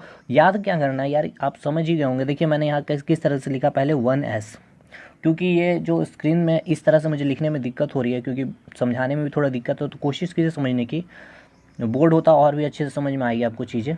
1s हमने लिख दिया, पहला 1s हो गया। उसके बाद हमें इधर से चलना स्टार्ट किया, देखिए कौन सा लेटर मिल रहा है 2s, तो 2s हमने लिख दिया। उसके बाद 2s के बाद हमें ये क्या मिला p, ये p कौन से सेल में है तो 2p में भाई। उसके बाद p के बाद हम कहाँ पहुँच गए s किस में तो s3 में, तो 3s हो गया। 3s के बाद हमें क्या मिला p मिला, 3p हो गया। 3p के बाद आए हमने 4s आए, 4s के बाद फिर से इधर घूमे तो हमें कौन सा d मिलता है, d किसका है तो देखिए m सेल का है, m बोले तो 3 का, तो 3d हो जाएगा। देखिए वही चीज़ मैंने लिखा 1s 2s 2p 3s 3p 4s आएगा। उसके बाद आपका जो आता है 3d आता है, ठीक है। देखिए 3d आ रहा है, 4 पहले आ गया, यानी कि n जो सेल है वो पहले आया। उसके बाद 3 किसको रिप्रेजेंट कर रहा है, m को रिप्रेजेंट कर रहा है। तो ये एनर्जी लेवल बेस्ड हमने इलेक्ट्रॉनिक कन्फिग्रेशन करना सीख लिया है। देख रहे हो ग्रेटर देन मत का साइन ये है कि इसका एनर्जी इससे अधिक है। तो ये दो एक्सेप्शन यहाँ पे ही बनता है आपका 4s 3d और 4p 5s। तो ये फिगर के कारण ही ऐसा हुआ। अगर आप देखने की कोशिश कर सकते हो तो देखिए, मैं कोशिश करता हूँ फिर से दिखाने का। देखिए 1s हमने लिख दिया, उसके बाद हमने 2s में आया, 2s के बाद हमने क्या मिला 2p मिला, तो 2p हमने लिख दिया। 2p के बाद हमें क्या मिला 3s लिख दिया। 3s के बाद ऐसे घुमा तो 3p मिल गया। 3 के बाद फिर नीचे आया तो हमें कौन सा ये 4 का है तो ये 4s मैंने लिख दिया, ठीक है। उसके बाद 4s से हम लोग फिर इधर घूमे तो हमें कौन सा मिला 3d मिल गया। देखिए 4s के बाद हम फिर से ऊपर आ रहे हैं ना, देखिए क्योंकि देखिए जब आप ऐसे आ रहे हो, जब आप देखो, इसलिए मैंने डायग्राम इस तरह से बना रखा कि हम लोग चल रहे हैं, इस चलने के दौरान आपको जो जो सबसेल मिल रहा है उसको आपको लिखते चलना है। तो ये 4s के बाद आप ऐसे आए, जैसे ही 4s के बाद आप इधर आ रहे हो, देख रहे हो 4s के बाद आए यहाँ ये मिलता है और यहाँ से आए तो हम लोग 3d के पास पहुँचते हैं। तो ये एक्सेप्शन आपको पता करना ही होगा और समझना ही होगा। तो इससे आपको इतना परेशान नहीं है, आपको करना क्या, ये मैंने इतना समझाने के लिए इतना किया है। आपको बस ये यहाँ से यहाँ तक आपको 3 बार लिख लेना है और आपको सारी चीज़ें याद हो जाएगी। अब देखिए इसका यूज़ इलेक्ट्रॉनिक, अब आपको जो है या तो आपको डायरेक्ट एग्जामिनेशन पूछ लेगा कि मैग्नीशियम का मुझे बताइए वैलेंस इलेक्ट्रॉन, या बताइए वैलेंसी, या फिर नंबर ऑफ सेल बताइए। तो आप देख रहे हो एटॉमिक नंबर 12, तो आप इसे KLM से भी निकाल लोगे, ठीक है। लेकिन जैसे ही आपको कैल्शियम, अभी आप मैं एग्जाम्पल दिखाऊंगा जिसकी एटॉमिक नंबर 20 होती है, और इसे जब KLM से सॉल्व करोगे तो वो नहीं होगा सॉल्व। इसीलिए अब जो है आपको इसको भी आपको जो है इस मेथड से ही सॉल्व करना। देखिए कैसे हम लोग सॉल्व करेंगे। कितना होता है 12 होता है, तो हमने क्या लिख दिया 1s 2s 2p 3s। s के ऊपर कितने मैक्सिमम इलेक्ट्रॉन, s के पास होगा 2 इलेक्ट्रॉन होगा। p के पास कितना मैक्सिमम इलेक्ट्रॉन होगा 6 होगा। s के पास कितना होगा तो 2 होगा। तो देखिए किस तरह से 2 इलेक्ट्रॉन, मतलब इलेक्ट्रॉन कितना है यहाँ पे मैग्नीशियम के पास, नंबर ऑफ इलेक्ट्रॉन 12 है, ये सब मैंने कल बता रखा। तो 12 इलेक्ट्रॉन को अरेंज करना है, तो 2 4 10 और ये कितना हो गया 2 12। और s के पास मैक्सिमम इलेक्ट्रॉन कितना होता है 2, p के पास कितना होता है तो 6 इलेक्ट्रॉन, इसलिए मैंने देखिए 6 ही लिखा है, 2 ही लिखा क्योंकि s के पास मैक्सिमम इलेक्ट्रॉन कितनी होती है 2। तो देखिए अब मुझे ये बताइए 1 ये क्या बता रहा है। अब यहाँ पे आपको क्या समझ में आ रहा है, ये जो 1s आप ऐसा देख रहे हो, ये इसका मतलब क्या है, इसका मीनिंग समझिए 1s का। वन तो बता रहा आपका सेल के बारे, बोले तो ऑर्बिट के बारे, मतलब वन किसको रिप्रेजेंट कर रहा होता है, के को, जो बिल्कुल नाभिक के पास यानी कि न्यूक्लियस के पास होती है। और एस क्या है आपका, ये सब सेल होता है, किसका है, तो ये के का सब सेल है। तो देखिए वन से आप देखें तो आपको समझ में आ गया कौन सा सेल का है, तो के सब सेल का है। और यहाँ पे अब देखिए टू टू कितना है, तो दो है, यानी कि देखिए 2s2p, ये 2s2p यानी कि टू क्या रिप्रेजेंट कर रहा है, एल सब सेल को, एल सेल को यानी एल ऑर्बिट को रिप्रेजेंट कर रहा है, तो एल मैंने लिख दिया। ये थ्री क्या रिप्रेजेंट कर रहा है, एम को रिप्रेजेंट कर रहा है, तो आपने क्या लिख दिया, एम लिख दिया है। ये चीज़ को ही मैंने देखिए यहाँ पे लिखा है कि वन को वन शेल होता है और फर्स्ट ऑर्बिट होती है, सेकंड ऑर्बिट होती है, एम जो होती है थर्ड ऑर्बिट होती है। तो इस तरह से आपके पूछे गए क्वेश्चन का जवाब मिल गया कि मैग्नीशियम में नंबर ऑफ सेल कितने, तो तीन, या नंबर ऑफ ऑर्बिट कितने, तो तीन। कैसे, के एल एम, तीन। ठीक है, तो आप बोलेंगे इसको तो पहले की कंसेप्ट से ही हम लोग सर सॉल्व कर सकते थे। ठीक है, कर सकते थे, लेकिन नेक्स्ट क्वेश्चन आप नहीं कर पाओगे, इसलिए मैं दिखा दिया कि पहले के क्वेश्चन को भी कैसे आप सॉल्व आउट कर सकते हैं इस माध्यम से। अब देखिए के पास मैक्सिमम इलेक्ट्रॉन कितना हो सकता था, 2 इलेक्ट्रॉन। एल के पास मैक्सिमम इलेक्ट्रॉन कितने हो सकते थे, तो 8 इलेक्ट्रॉन। तो देखिए 8 इलेक्ट्रॉन, ये देखिए उससे ज़्यादा नहीं हो पाएगा, जितना के पास उससे कम आपको यहाँ मिल सकता है, लेकिन उससे ज़्यादा कभी नहीं होगा। दूसरी बात देखिए के एल एम के पास कितने मैक्सिमम इलेक्ट्रॉन हो सकते हैं, तो 18 इलेक्ट्रॉन, लेकिन यहाँ पे हमें चाहिए अरेंज कितना करना था, 12 इलेक्ट्रॉन, तो 2 इलेक्ट्रॉन है, तो देखिए इससे कम हो सकता है, लेकिन 18 से 19 कभी नहीं हो पाएगा, याद रखिएगा। तो आपने लिख दिया 2 8 10, तो लास्ट ऑर्बिट है, ठीक है, लास्ट ऑर्बिट के में जितने इलेक्ट्रॉन होता है उसे हम क्या कहते हैं, वैलेंस इलेक्ट्रॉन कहते हैं। और 1 2 3 4 हुआ तो वैलेंसी भी वही होती है, तो 2 इलेक्ट्रॉन है तो वैलेंसी भी उसकी क्या हो जाएगी, 2 इलेक्ट्रॉन ही हो जाएगी। तो नंबर ऑफ सेल पूछा तो 3, वैलेंस इलेक्ट्रॉन पूछा तो 2, और वैलेंसी पूछा तो 2। ठीक है, जवाब मिल गया आपको। अब देखिए यहाँ कैल्शियम के ऊपर बातें करते हैं। 20 एटॉमिक नंबर है, तो नंबर ऑफ प्रोटॉन कितना हो जाएगा, 20, और नंबर ऑफ इलेक्ट्रॉन भी कितना हो जाएगा, 20, क्योंकि यहाँ पे कोई भी चार्ज नहीं है, ना पॉजिटिव ना नेगेटिव, न्यूट्रल है। ये सारी चीज़ हमने बात कर ली है पहले की वीडियो में, तो पहले ज़रूर देख लीजिएगा उसे। अब देखिए हमने क्या किया, नंबर ऑफ इलेक्ट्रॉन 20 इलेक्ट्रॉन को अब हम अरेंज करेंगे। ठीक है भाई, अरेंज करते हैं, चलिए 1s2, ये तो हमें याद हो गया। अब तो 1s2 2s2 2p6 3s2 3p6 4s2। अब देखिए एस के पास मैक्सिमम इलेक्ट्रॉन कितना होता है, 2 होता है, 2 होता है, पी के पास 6 होता है, एस के पास 2 होता है, पी के पास 6 होता है, एस के पास 2 होता है। अब ये मैंने कैसे लिख दिया, ये आपको मैंने अभी जो बताया, देखिए वही सीक्वेंस मैंने फॉलो किया, आपको यही सीक्वेंस फॉलो ही करना थी, इसलिए आप इसको 2-3 बार लिख लोगे तो आप रट मतलब याद हो जाएगी, रट भी लोगे। और ये कैसे आया ये चीज़ भी मैंने आपको बता दिया। तो अब सिंपल देखिए यहाँ पे आप क्या करिए, 20 इलेक्ट्रॉन को अरेंज कर दिए। देखिए 2 इलेक्ट्रॉन, 2 2 4 10 12 18 20 इलेक्ट्रॉन आपका अरेंज हो गया है। ठीक है भाई, अरेंज हो गया। अब देखिए वन फर्स्ट, और ये फर्स्ट किसको रिप्रेजेंट कर रहा है, फर्स्ट ऑर्बिट को, यानी कि के। 2 2 किसको रिप्रेजेंट कर रहा है, एल को रिप्रेजेंट कर रहा है। 3 3 किसको रिप्रेजेंट कर रहा है, एम को रिप्रेजेंट कर रहा है, मतलब थर्ड ऑर्बिट एम को रिप्रेजेंट। और 4 किसको रिप्रेजेंट कर रहा होता, तो एन सेल यानी एन ऑर्बिट को रिप्रेजेंट कर रहा है। तो देखिए एन के पास मैक्सिमम इलेक्ट्रॉन कितना हो सकता है, 2 इलेक्ट्रॉन। देखिए यहाँ पे 2 इलेक्ट्रॉन है, या तो उससे कम होगा या तो उससे ज़्यादा कभी नहीं हो पाएगा। एल के पास मैक्सिमम इलेक्ट्रॉन कितना, 8 इलेक्ट्रॉन हो सकता है। देखिए यहाँ पे भी 8 इलेक्ट्रॉन है। एम की बात कर लें हम लोग तो मैक्सिमम इलेक्ट्रॉन कितना हो सकता था, 18 इलेक्ट्रॉन। तो देखिए क्या 18 इलेक्ट्रॉन से ज़्यादा है इसके पास, नहीं है, 8 इलेक्ट्रॉन, ठीक है, कम है। एन के पास कितना, 32 इलेक्ट्रॉन हो सकते हैं, इससे कम ही है 2 इलेक्ट्रॉन। अब देखिए अब आपका जो आंसर आएगा, यहाँ पे पूछा जाएगा नंबर ऑफ शेल क्या होता है, तो इसमें नंबर ऑफ सेल कितना हो गया, 1 2 3 4, तो 4 आंसर बोल दिया आपने। ठीक है, अगर आपसे यहाँ पूछा वैलेंस इलेक्ट्रॉन बताओ भैया, वैलेंस इलेक्ट्रॉन कितना हो गया, तो 2, क्योंकि लास्ट ऑर्बिट में जितना इलेक्ट्रॉन होता है वही उसका वैलेंस इलेक्ट्रॉन होता। अब वैलेंसी आपसे पूछ लिया, मतलब संयोजकता आपसे पूछ लिया, तो इसका संयोजकता आप बता दिए 2। ठीक है, ये भी 2 हो गया, क्योंकि 1 2 3 4 अगर लास्ट ऑर्बिट में होता तो वही उसकी वैलेंसी इलेक्ट्रॉन और वैलेंसी भी होती है। अब आप देखो यही 20 जो इलेक्ट्रॉन हमने अरेंज किया है, अब आप के एल एम से अरेंज करते हो तो आप क्या करते हो, 2 लिखते 8 लिखते, 2 8 10, और यहाँ पे 10 लिख देते, क्योंकि एम के पास मैक्सिमम इलेक्ट्रॉन कितना हो सकता था, 2, तो आपने 2 लिख दिया। एल के पास मैक्सिमम इलेक्ट्रॉन कितना हो सकता था, 8, और एम के पास मैक्सिमम इलेक्ट्रॉन कितना हो सकता था, 18। तो यहाँ पे तो 10 ही हमें चाहिए थे 20 करने के लिए, तो 10 हमने लिख दिया। अब आप इसका आंसर क्या दे देते, नंबर ऑफ सेल 1 2 3, 3 लिख देते, हो जाता गलत, लेकिन अभी हमारा नंबर ऑफ सेल कितना आया, देखिए 1 2 3 4, 4 आया था, गलत हो जाता। फिर वैलेंस इलेक्ट्रॉन आप क्या लिख देते, 10 लिख देते। देखिए किस तरह से क्वेश्चन आपकी गलत हो जाती, इसीलिए ये हम सिद्धांत को, अबव प्रिंसिपल को फॉलो करते हैं।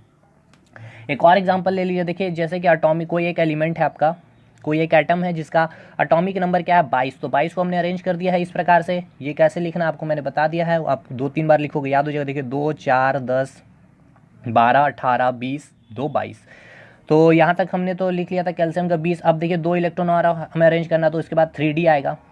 4s के बाद क्या आता है, देखिए 3D आता है ना भाई, 4s के बाद क्या आता है 3D, और D के पास कितना मैक्सिमम इलेक्ट्रॉन हो सकता है, तो 10 इलेक्ट्रॉन।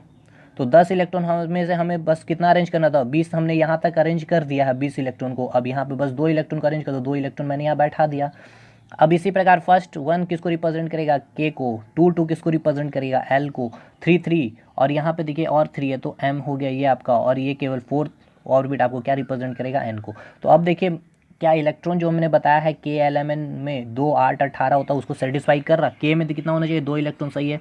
एल में कितना, 8 इलेक्ट्रॉन सही है। एम में कितना होना चाहिए, तो 2 8 18 होना चाहिए, अभी भी 10 इलेक्ट्रॉन है, कम है तो सेटिस्फाई कर गया। एन में दो ही इलेक्ट्रॉन, यहाँ पे 32 इलेक्ट्रॉन हो सकता था, कम ही तो बिल्कुल सेटिस्फाई कर गया।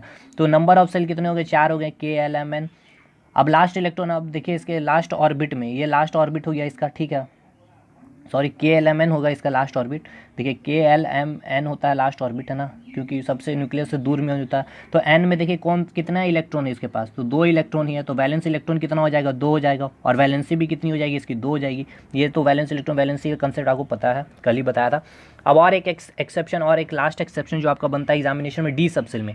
अब एक चीज़ देखिएगा, डी सबसेल के बारे में मैंने आपको यहाँ बताया था कि डी सबसेल में कितना मैक्सिमम इलेक्ट्रॉन हो सकता है, 10 इलेक्ट्रॉन। अब ये डी सबसेल की ना एक खासियत है, ये हमेशा अपने आप को एक स्टेबल फॉर्म में रखना चाहती है। स्टेबल फॉर्म के मतलब क्या हो गया कि अगर डी के पास 9 इलेक्ट्रॉन है, ठीक है, तो ये हमेशा क्या करना चाहिए, अपने आप को डी 10 इलेक्ट्रॉन में कन्वर्ट करना चाहिए, मतलब 10 इलेक्ट्रॉन आकर अपने आप को स्टेबल करना चाहेगी।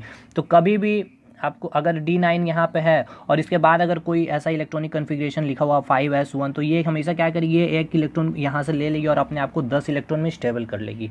उसी प्रकार एक और इसका कंसेप्ट ये है कि डी हमेशा क्या करता है, मैंने बताया हमेशा अपने आप को स्टेबिलिटी फॉर्म में रखना चाहता है, स्टेबल फॉर्म में रखना चाहता है, इसलिए डी हमेशा क्या करता है अपने आप को, हमेशा मतलब कि मैक्सिमम टाइम, अगर इसके बाद कोई इलेक्ट्रॉन है, जैसे कि आप देखिए भैया लाइन पे खड़े हैं, ठीक है, आप यहाँ हैं, ये आप हमेशा क्या होते हैं, ये आप हो, ए लिख दिया आप, और ये कोई और बंदा मतलब टी मतलब तुम, आप हमेशा स्टेबल फॉर्म में रहना पसंद करते हैं, और आपकी स्टेबिलिटी क्या है, 10 रुपये आपको मिल जाए तो आप स्टेबल हो जाओगे। और यहाँ पे आपने देखा कि आपके बगल में कोई बंदा खड़ा है, उसके पास 1 रुपये है या 2 रुपये या 3 रुपये, कितना आप हम, और आपके पास कितना है, 9 रुपये, और आप स्टेबल फॉर्म में कब आते हैं, जब आपके पास 10 रुपये होते हैं। आप क्या कि 1 रुपये हमेशा इससे ले ही लोगे, चाहे लड़ करके झगड़ करके जिस तरह से, और अपने आप को 10 रुपये में ला करके स्टेबल कर लोगे। लेकिन आप यहाँ लाइन पे खड़े हो और इधर आपके पहले कोई है, उसके पहले कोई खड़े हैं, और आपके पास 9 रुपये ही है, लेकिन आपकी स्टेबिलिटी 10 रुपये में होती है, और आगे आपके कोई है ही नहीं, तो आप कैसे लोगे, किसी से आगे वाले से नहीं ले सकते हो, तो पीछे वाले से आपको नहीं लेना, ठीक है, तो तो फिर आप अपने आप को 9 रुपीज़ में ही फिर खुश रखोगे। उसी प्रकार डी सबसेल भी, अगर कोई उसके बाद की कोई सबसेल आएगी तो उससे आप ले करके वो क्या करेगी, 10 इलेक्ट्रॉन में अपने आप को स्टेबिलिटी में कर लेगी। अगर कोई उसके बाद नहीं है तो 9 इलेक्ट्रॉन हो चाहे 8 इलेक्ट्रॉन हो, 8 इलेक्ट्रॉन में तो वो रह लेगी, लेकिन 9 इलेक्ट्रॉन में वो नहीं रह पाती है, इसलिए वो लेती है। लेकिन अगर कोई आगे है ही नहीं तो वो फिर 9 इलेक्ट्रॉन में ही खुश रहेगी। उसी प्रकार तो ये 10 इलेक्ट्रॉन ले ली, तो इसे हमने क्या कहा, फुलफिल, ठीक है, फुलफिल हो गया इसका मतलब कि कम्प्लीटली फिल स्टेबल हो गया, मतलब कम्प्लीटली फिल हो गया इसका, तो ये कम्प्लीटली स्टेबल हो गया। उसी प्रकार अगर डी के पास 4 इलेक्ट्रॉन आ गया और इसके बाद कोई सेल आता है या सब सेल आता है, तो ये फिर से उसे एक ले करके अपने आप को 5 में स्टेबिलिटी करने की कोशिश हमेशा करता है, मतलब हाफ फिल स्टेबिलिटी गेन करने की कोशिश करता है, ठीक है। आई होप समझ में आ गया होगा। वही चीज़ यहाँ मैंने लिखा है हिंदी में पूरा का पूरा, डी सबसेल हमेशा स्टेबल फॉर्म में रहना चाहती है। मैक्सिमम इलेक्ट्रॉन की संख्या डी सबसेल की कितनी होती है, 10 इलेक्ट्रॉन होती है, इसलिए डी सबसेल के पास 9 इलेक्ट्रॉन आता है तो इसे क्या करेगी, 10 करके स्टेबल कर लेती है। या फिर डी सबसेल के पास 4 इलेक्ट्रॉन आता है तो उसे 5 करके हाफ फिल डी सबसेल को स्टेबल कर लेती है। तो ये 4 एग्जाम्पल आपके मैक्सिमम क्रोमियम और कॉपर के ऊपर ही क्वेश्चन एग्जाम्पल में आते हैं, सॉरी एग्जाम में आते हैं, और आपके एएलपी और ग्रुप डी में यहीं से आपके क्वेश्चन बने थे। और आप जब आप सॉल्व करोगे सेट को तो आपको क्वेश्चन भी मिलेगा। देखिए कैसे, क्रोमियम का एटॉमिक नंबर 24 और कॉपर का 29, तो ये दोनों हम लोग सॉल्व करके देख भी लेते हैं। क्रोमियम का 24 मतलब इसका आपसे यहाँ पे क्या पूछेगा, नंबर ऑफ वैलेंस शेल बताइए, वैलेंस इलेक्ट्रॉन बताइए भैया, या फिर वैलेंसी बताइए, मतलब या फिर आपसे पूछ लेगा लास्ट नंबर ऑफ सेल में कितने इलेक्ट्रॉन प्रेजेंट है, ठीक है, यानी कि आपसे सिंपल जो पूछा जाला वैलेंस इलेक्ट्रॉन। ये सारे कंसेप्ट मैंने बता रखा है भाई। तो 24 इलेक्ट्रॉन को हमें अरेंज करना है, तो अरेंज कर दिए 1:2:2 2p6 3:2 3p6 4:2 3d4, ये चीज़ हमें पता है, ठीक है। अच्छा एक चीज़ मैंने वो चीज़ जो आपको बता दिया कि ये पीछे से नहीं ले सकता, वो पीछे से भी ले सकता था, ठीक है, ये चीज़ मैं गलत बताया, ये पीछे से भी लेकर के अपने आप को स्टेबल कर लेगा हमेशा, याद रखिएगा। जैसे अभी यहीं पे क्रोमियम में ही आपको देखने को मिलता है, ठीक, तो याद रखिएगा इस चीज़ को। देखिए यहाँ पे मैंने लिख दिया 1:2 2p 3d, ये कैसे लिखा तो आपको अभी मैंने बताया है, वो आप याद भी हो जाएगा आपको लिखते लिखते। तो आप यहाँ देख रहे हैं क्या लिखा, जैसे कि आपको अगर मिल गया 3d4, तो ये याद रखना, अभी मैंने आपको क्या बताया, कभी भी अपने आप को D4 में कभी नहीं रखेगी और डी हमेशा कभी भी अपने आप को 9 में नहीं रखेगी। मतलब आप कभी अपने आप को 9 रुपीज़ में सेटिस्फाई नहीं रखोगे, आप हमेशा अपने आप को 10 रुपीज़ में सेटिस्फाई करोगे। या वो 10 रुपये कैसे, या तो आगे वाले से लेकर के या फिर अपने पीछे वाले से लेकर के। ये चीज़ याद रखना, ये चीज़ मैंने उल्टा बता दिया, ये दूसरी जगह चीज़ें मैंने आपको यहाँ बता दी, यहाँ से भी ये लेता है, ठीक है। तो ये चीज़ याद रखना, अपने आप को हमेशा 10 रुपये में स्टेबल करोगे, या तो आगे वाले से लेकर के या पीछे वाले से लेकर। कब, या तो आपके पास 9 रुपये होंगे तब, या तो फिर आपके पास 4 रुपये होंगे तब। उसी प्रकार डी भी क्या करती है, अपने पास देखिए 4 रुपये, तो आप 4 इलेक्ट्रॉन है, यानी कि ये किसी तरह से या तो अपने आगे वाले से, इसके आगे देखिए कोई है, सेल तो है नहीं, चलिए नहीं है तो ये आगे से नहीं, लेकिन पीछे वाले से लेकर के 5 करके अपने आप को स्टेबल फॉर्म कर लेगी। तो यहाँ आपने इलेक्ट्रॉनिक कन्फिगरेशन ये लिखा 3D4, और ये जब जिनको पता नहीं होता यही लिख देते हैं और इसके बाद अपने सारा क्वेश्चन को सॉल्व आउट कर देते हैं, ये गलत हो जाता है। क्योंकि हमने पता है कि डी कभी भी 4, यानी कि ये हमेशा ही अपने आप को फुलफिल्ड यानी हाफ फिल्ड अपने आप को स्टेबिलिटी गेन करने की कोशिश करेगी और अपने आप में 5वां इलेक्ट्रॉन किसी प्रकार से ले लेगी, तभी जाकर सही होगी। तो ये आपका रॉन्ग इलेक्ट्रॉनिक कन्फिगरेशन होता है। इसका सही इलेक्ट्रॉनिक कन्फिगरेशन क्या होगा, 1s2 2s2, ये एज इट इज़ हमने लिख दिया है। ये क्या करेगी, इससे एक इलेक्ट्रॉन ले लेगी, मतलब 4s2। अब इसके पास 2 इलेक्ट्रॉन ना रखे, कितना बचा, 1 इलेक्ट्रॉन बचा, और ये क्या हो गया, 5 इलेक्ट्रॉन हो गया डी के पास, मतलब ये हाफ फील्ड स्टेबल हो गया। अब ये अपने आप को स्टेबल गेन कर ली है, ठीक है, क्रोमियम। उसी प्रकार कॉपर की बात कर लेते हैं, आइए एक बार। 29 होती है इलेक्ट्रॉन, अब 29 इलेक्ट्रॉन को अरेंज करना है, इस तरह से हमने अरेंज कर लिया। तो देखिए ये रॉन्ग मैंने लिख दिया, क्योंकि डी के पास 9 इलेक्ट्रॉन कभी हो ही नहीं सकता, ये हमेशा अपने आप को 10 में कन्वर्ट कर लेगी। 4 रहेगी तो 5 में, 9 रहेगी तो 10, तो इसी प्रकार ये इससे 1 ले लेगी, यानी कि 4s1 हो जाएगा और ये डी हो जाएगा 10। तो अब ये आपका राइट हो गया, उसी के नीचे वाला ये राइट था। अब यहाँ से अब आपको कुछ भी पूछ लेगा KLMN की, भैया बताइए हमें, सॉरी नंबर ऑफ सेल बताइए। तो नंबर ऑफ सेल क्या, देखिए फर्स्ट K को रिप्रेजेंट कर रहा, 2 L को रिप्रेजेंट कर रहा, 3 3 है तो M को रिप्रेजेंट करेगा, ये चीज़ें तो हमें पता है। N को रिप्रेजेंट कर रहा है 4th ऑर्बिट, तो नंबर ऑफ सेल कितना हो गया, 4। और पूछेगा वैलेंस इलेक्ट्रॉन, तो लास्ट ऑर्बिट में कितने नंबर ऑफ इलेक्ट्रॉन है, 1 है, देखिए 1 है तो यानी 1 इलेक्ट्रॉन हो गया। वैलेंसी भी कितनी हो जाएगी, 1 ही हो जाएगी। तो ये आपके एग्जाम में पूछे जाते हैं, देखिए वैलेंस इलेक्ट्रॉन वैलेंसी 1 ही हो गई। KLMN मैंने यहाँ अरेंज करके लिख दिया है, के पास कितना मैक्सिमम 2 इलेक्ट्रॉन है, 2 6 8 इलेक्ट्रॉन है। M के पास कितना मैक्सिमम 6 2 8 और 10 है ना, तो देखिए मैक्सिमम 18 इलेक्ट्रॉन हुआ। और M के पास मैक्सिमम कितना हो सकता है, 18 इलेक्ट्रॉन। देखिए 18 इलेक्ट्रॉन, इससे ज़्यादा नहीं हुआ, इससे कम रह सकता है लेकिन ज़्यादा कभी नहीं हो सकता। तो देख लें ये सारा सेटिस्फाई है कर रहा है। और N के पास कितना, 1 इलेक्ट्रॉन, तो वैलेंस इलेक्ट्रॉन और वैलेंसी 1 ही हो गया और नंबर ऑफ सेल कितने, 4 हो गए।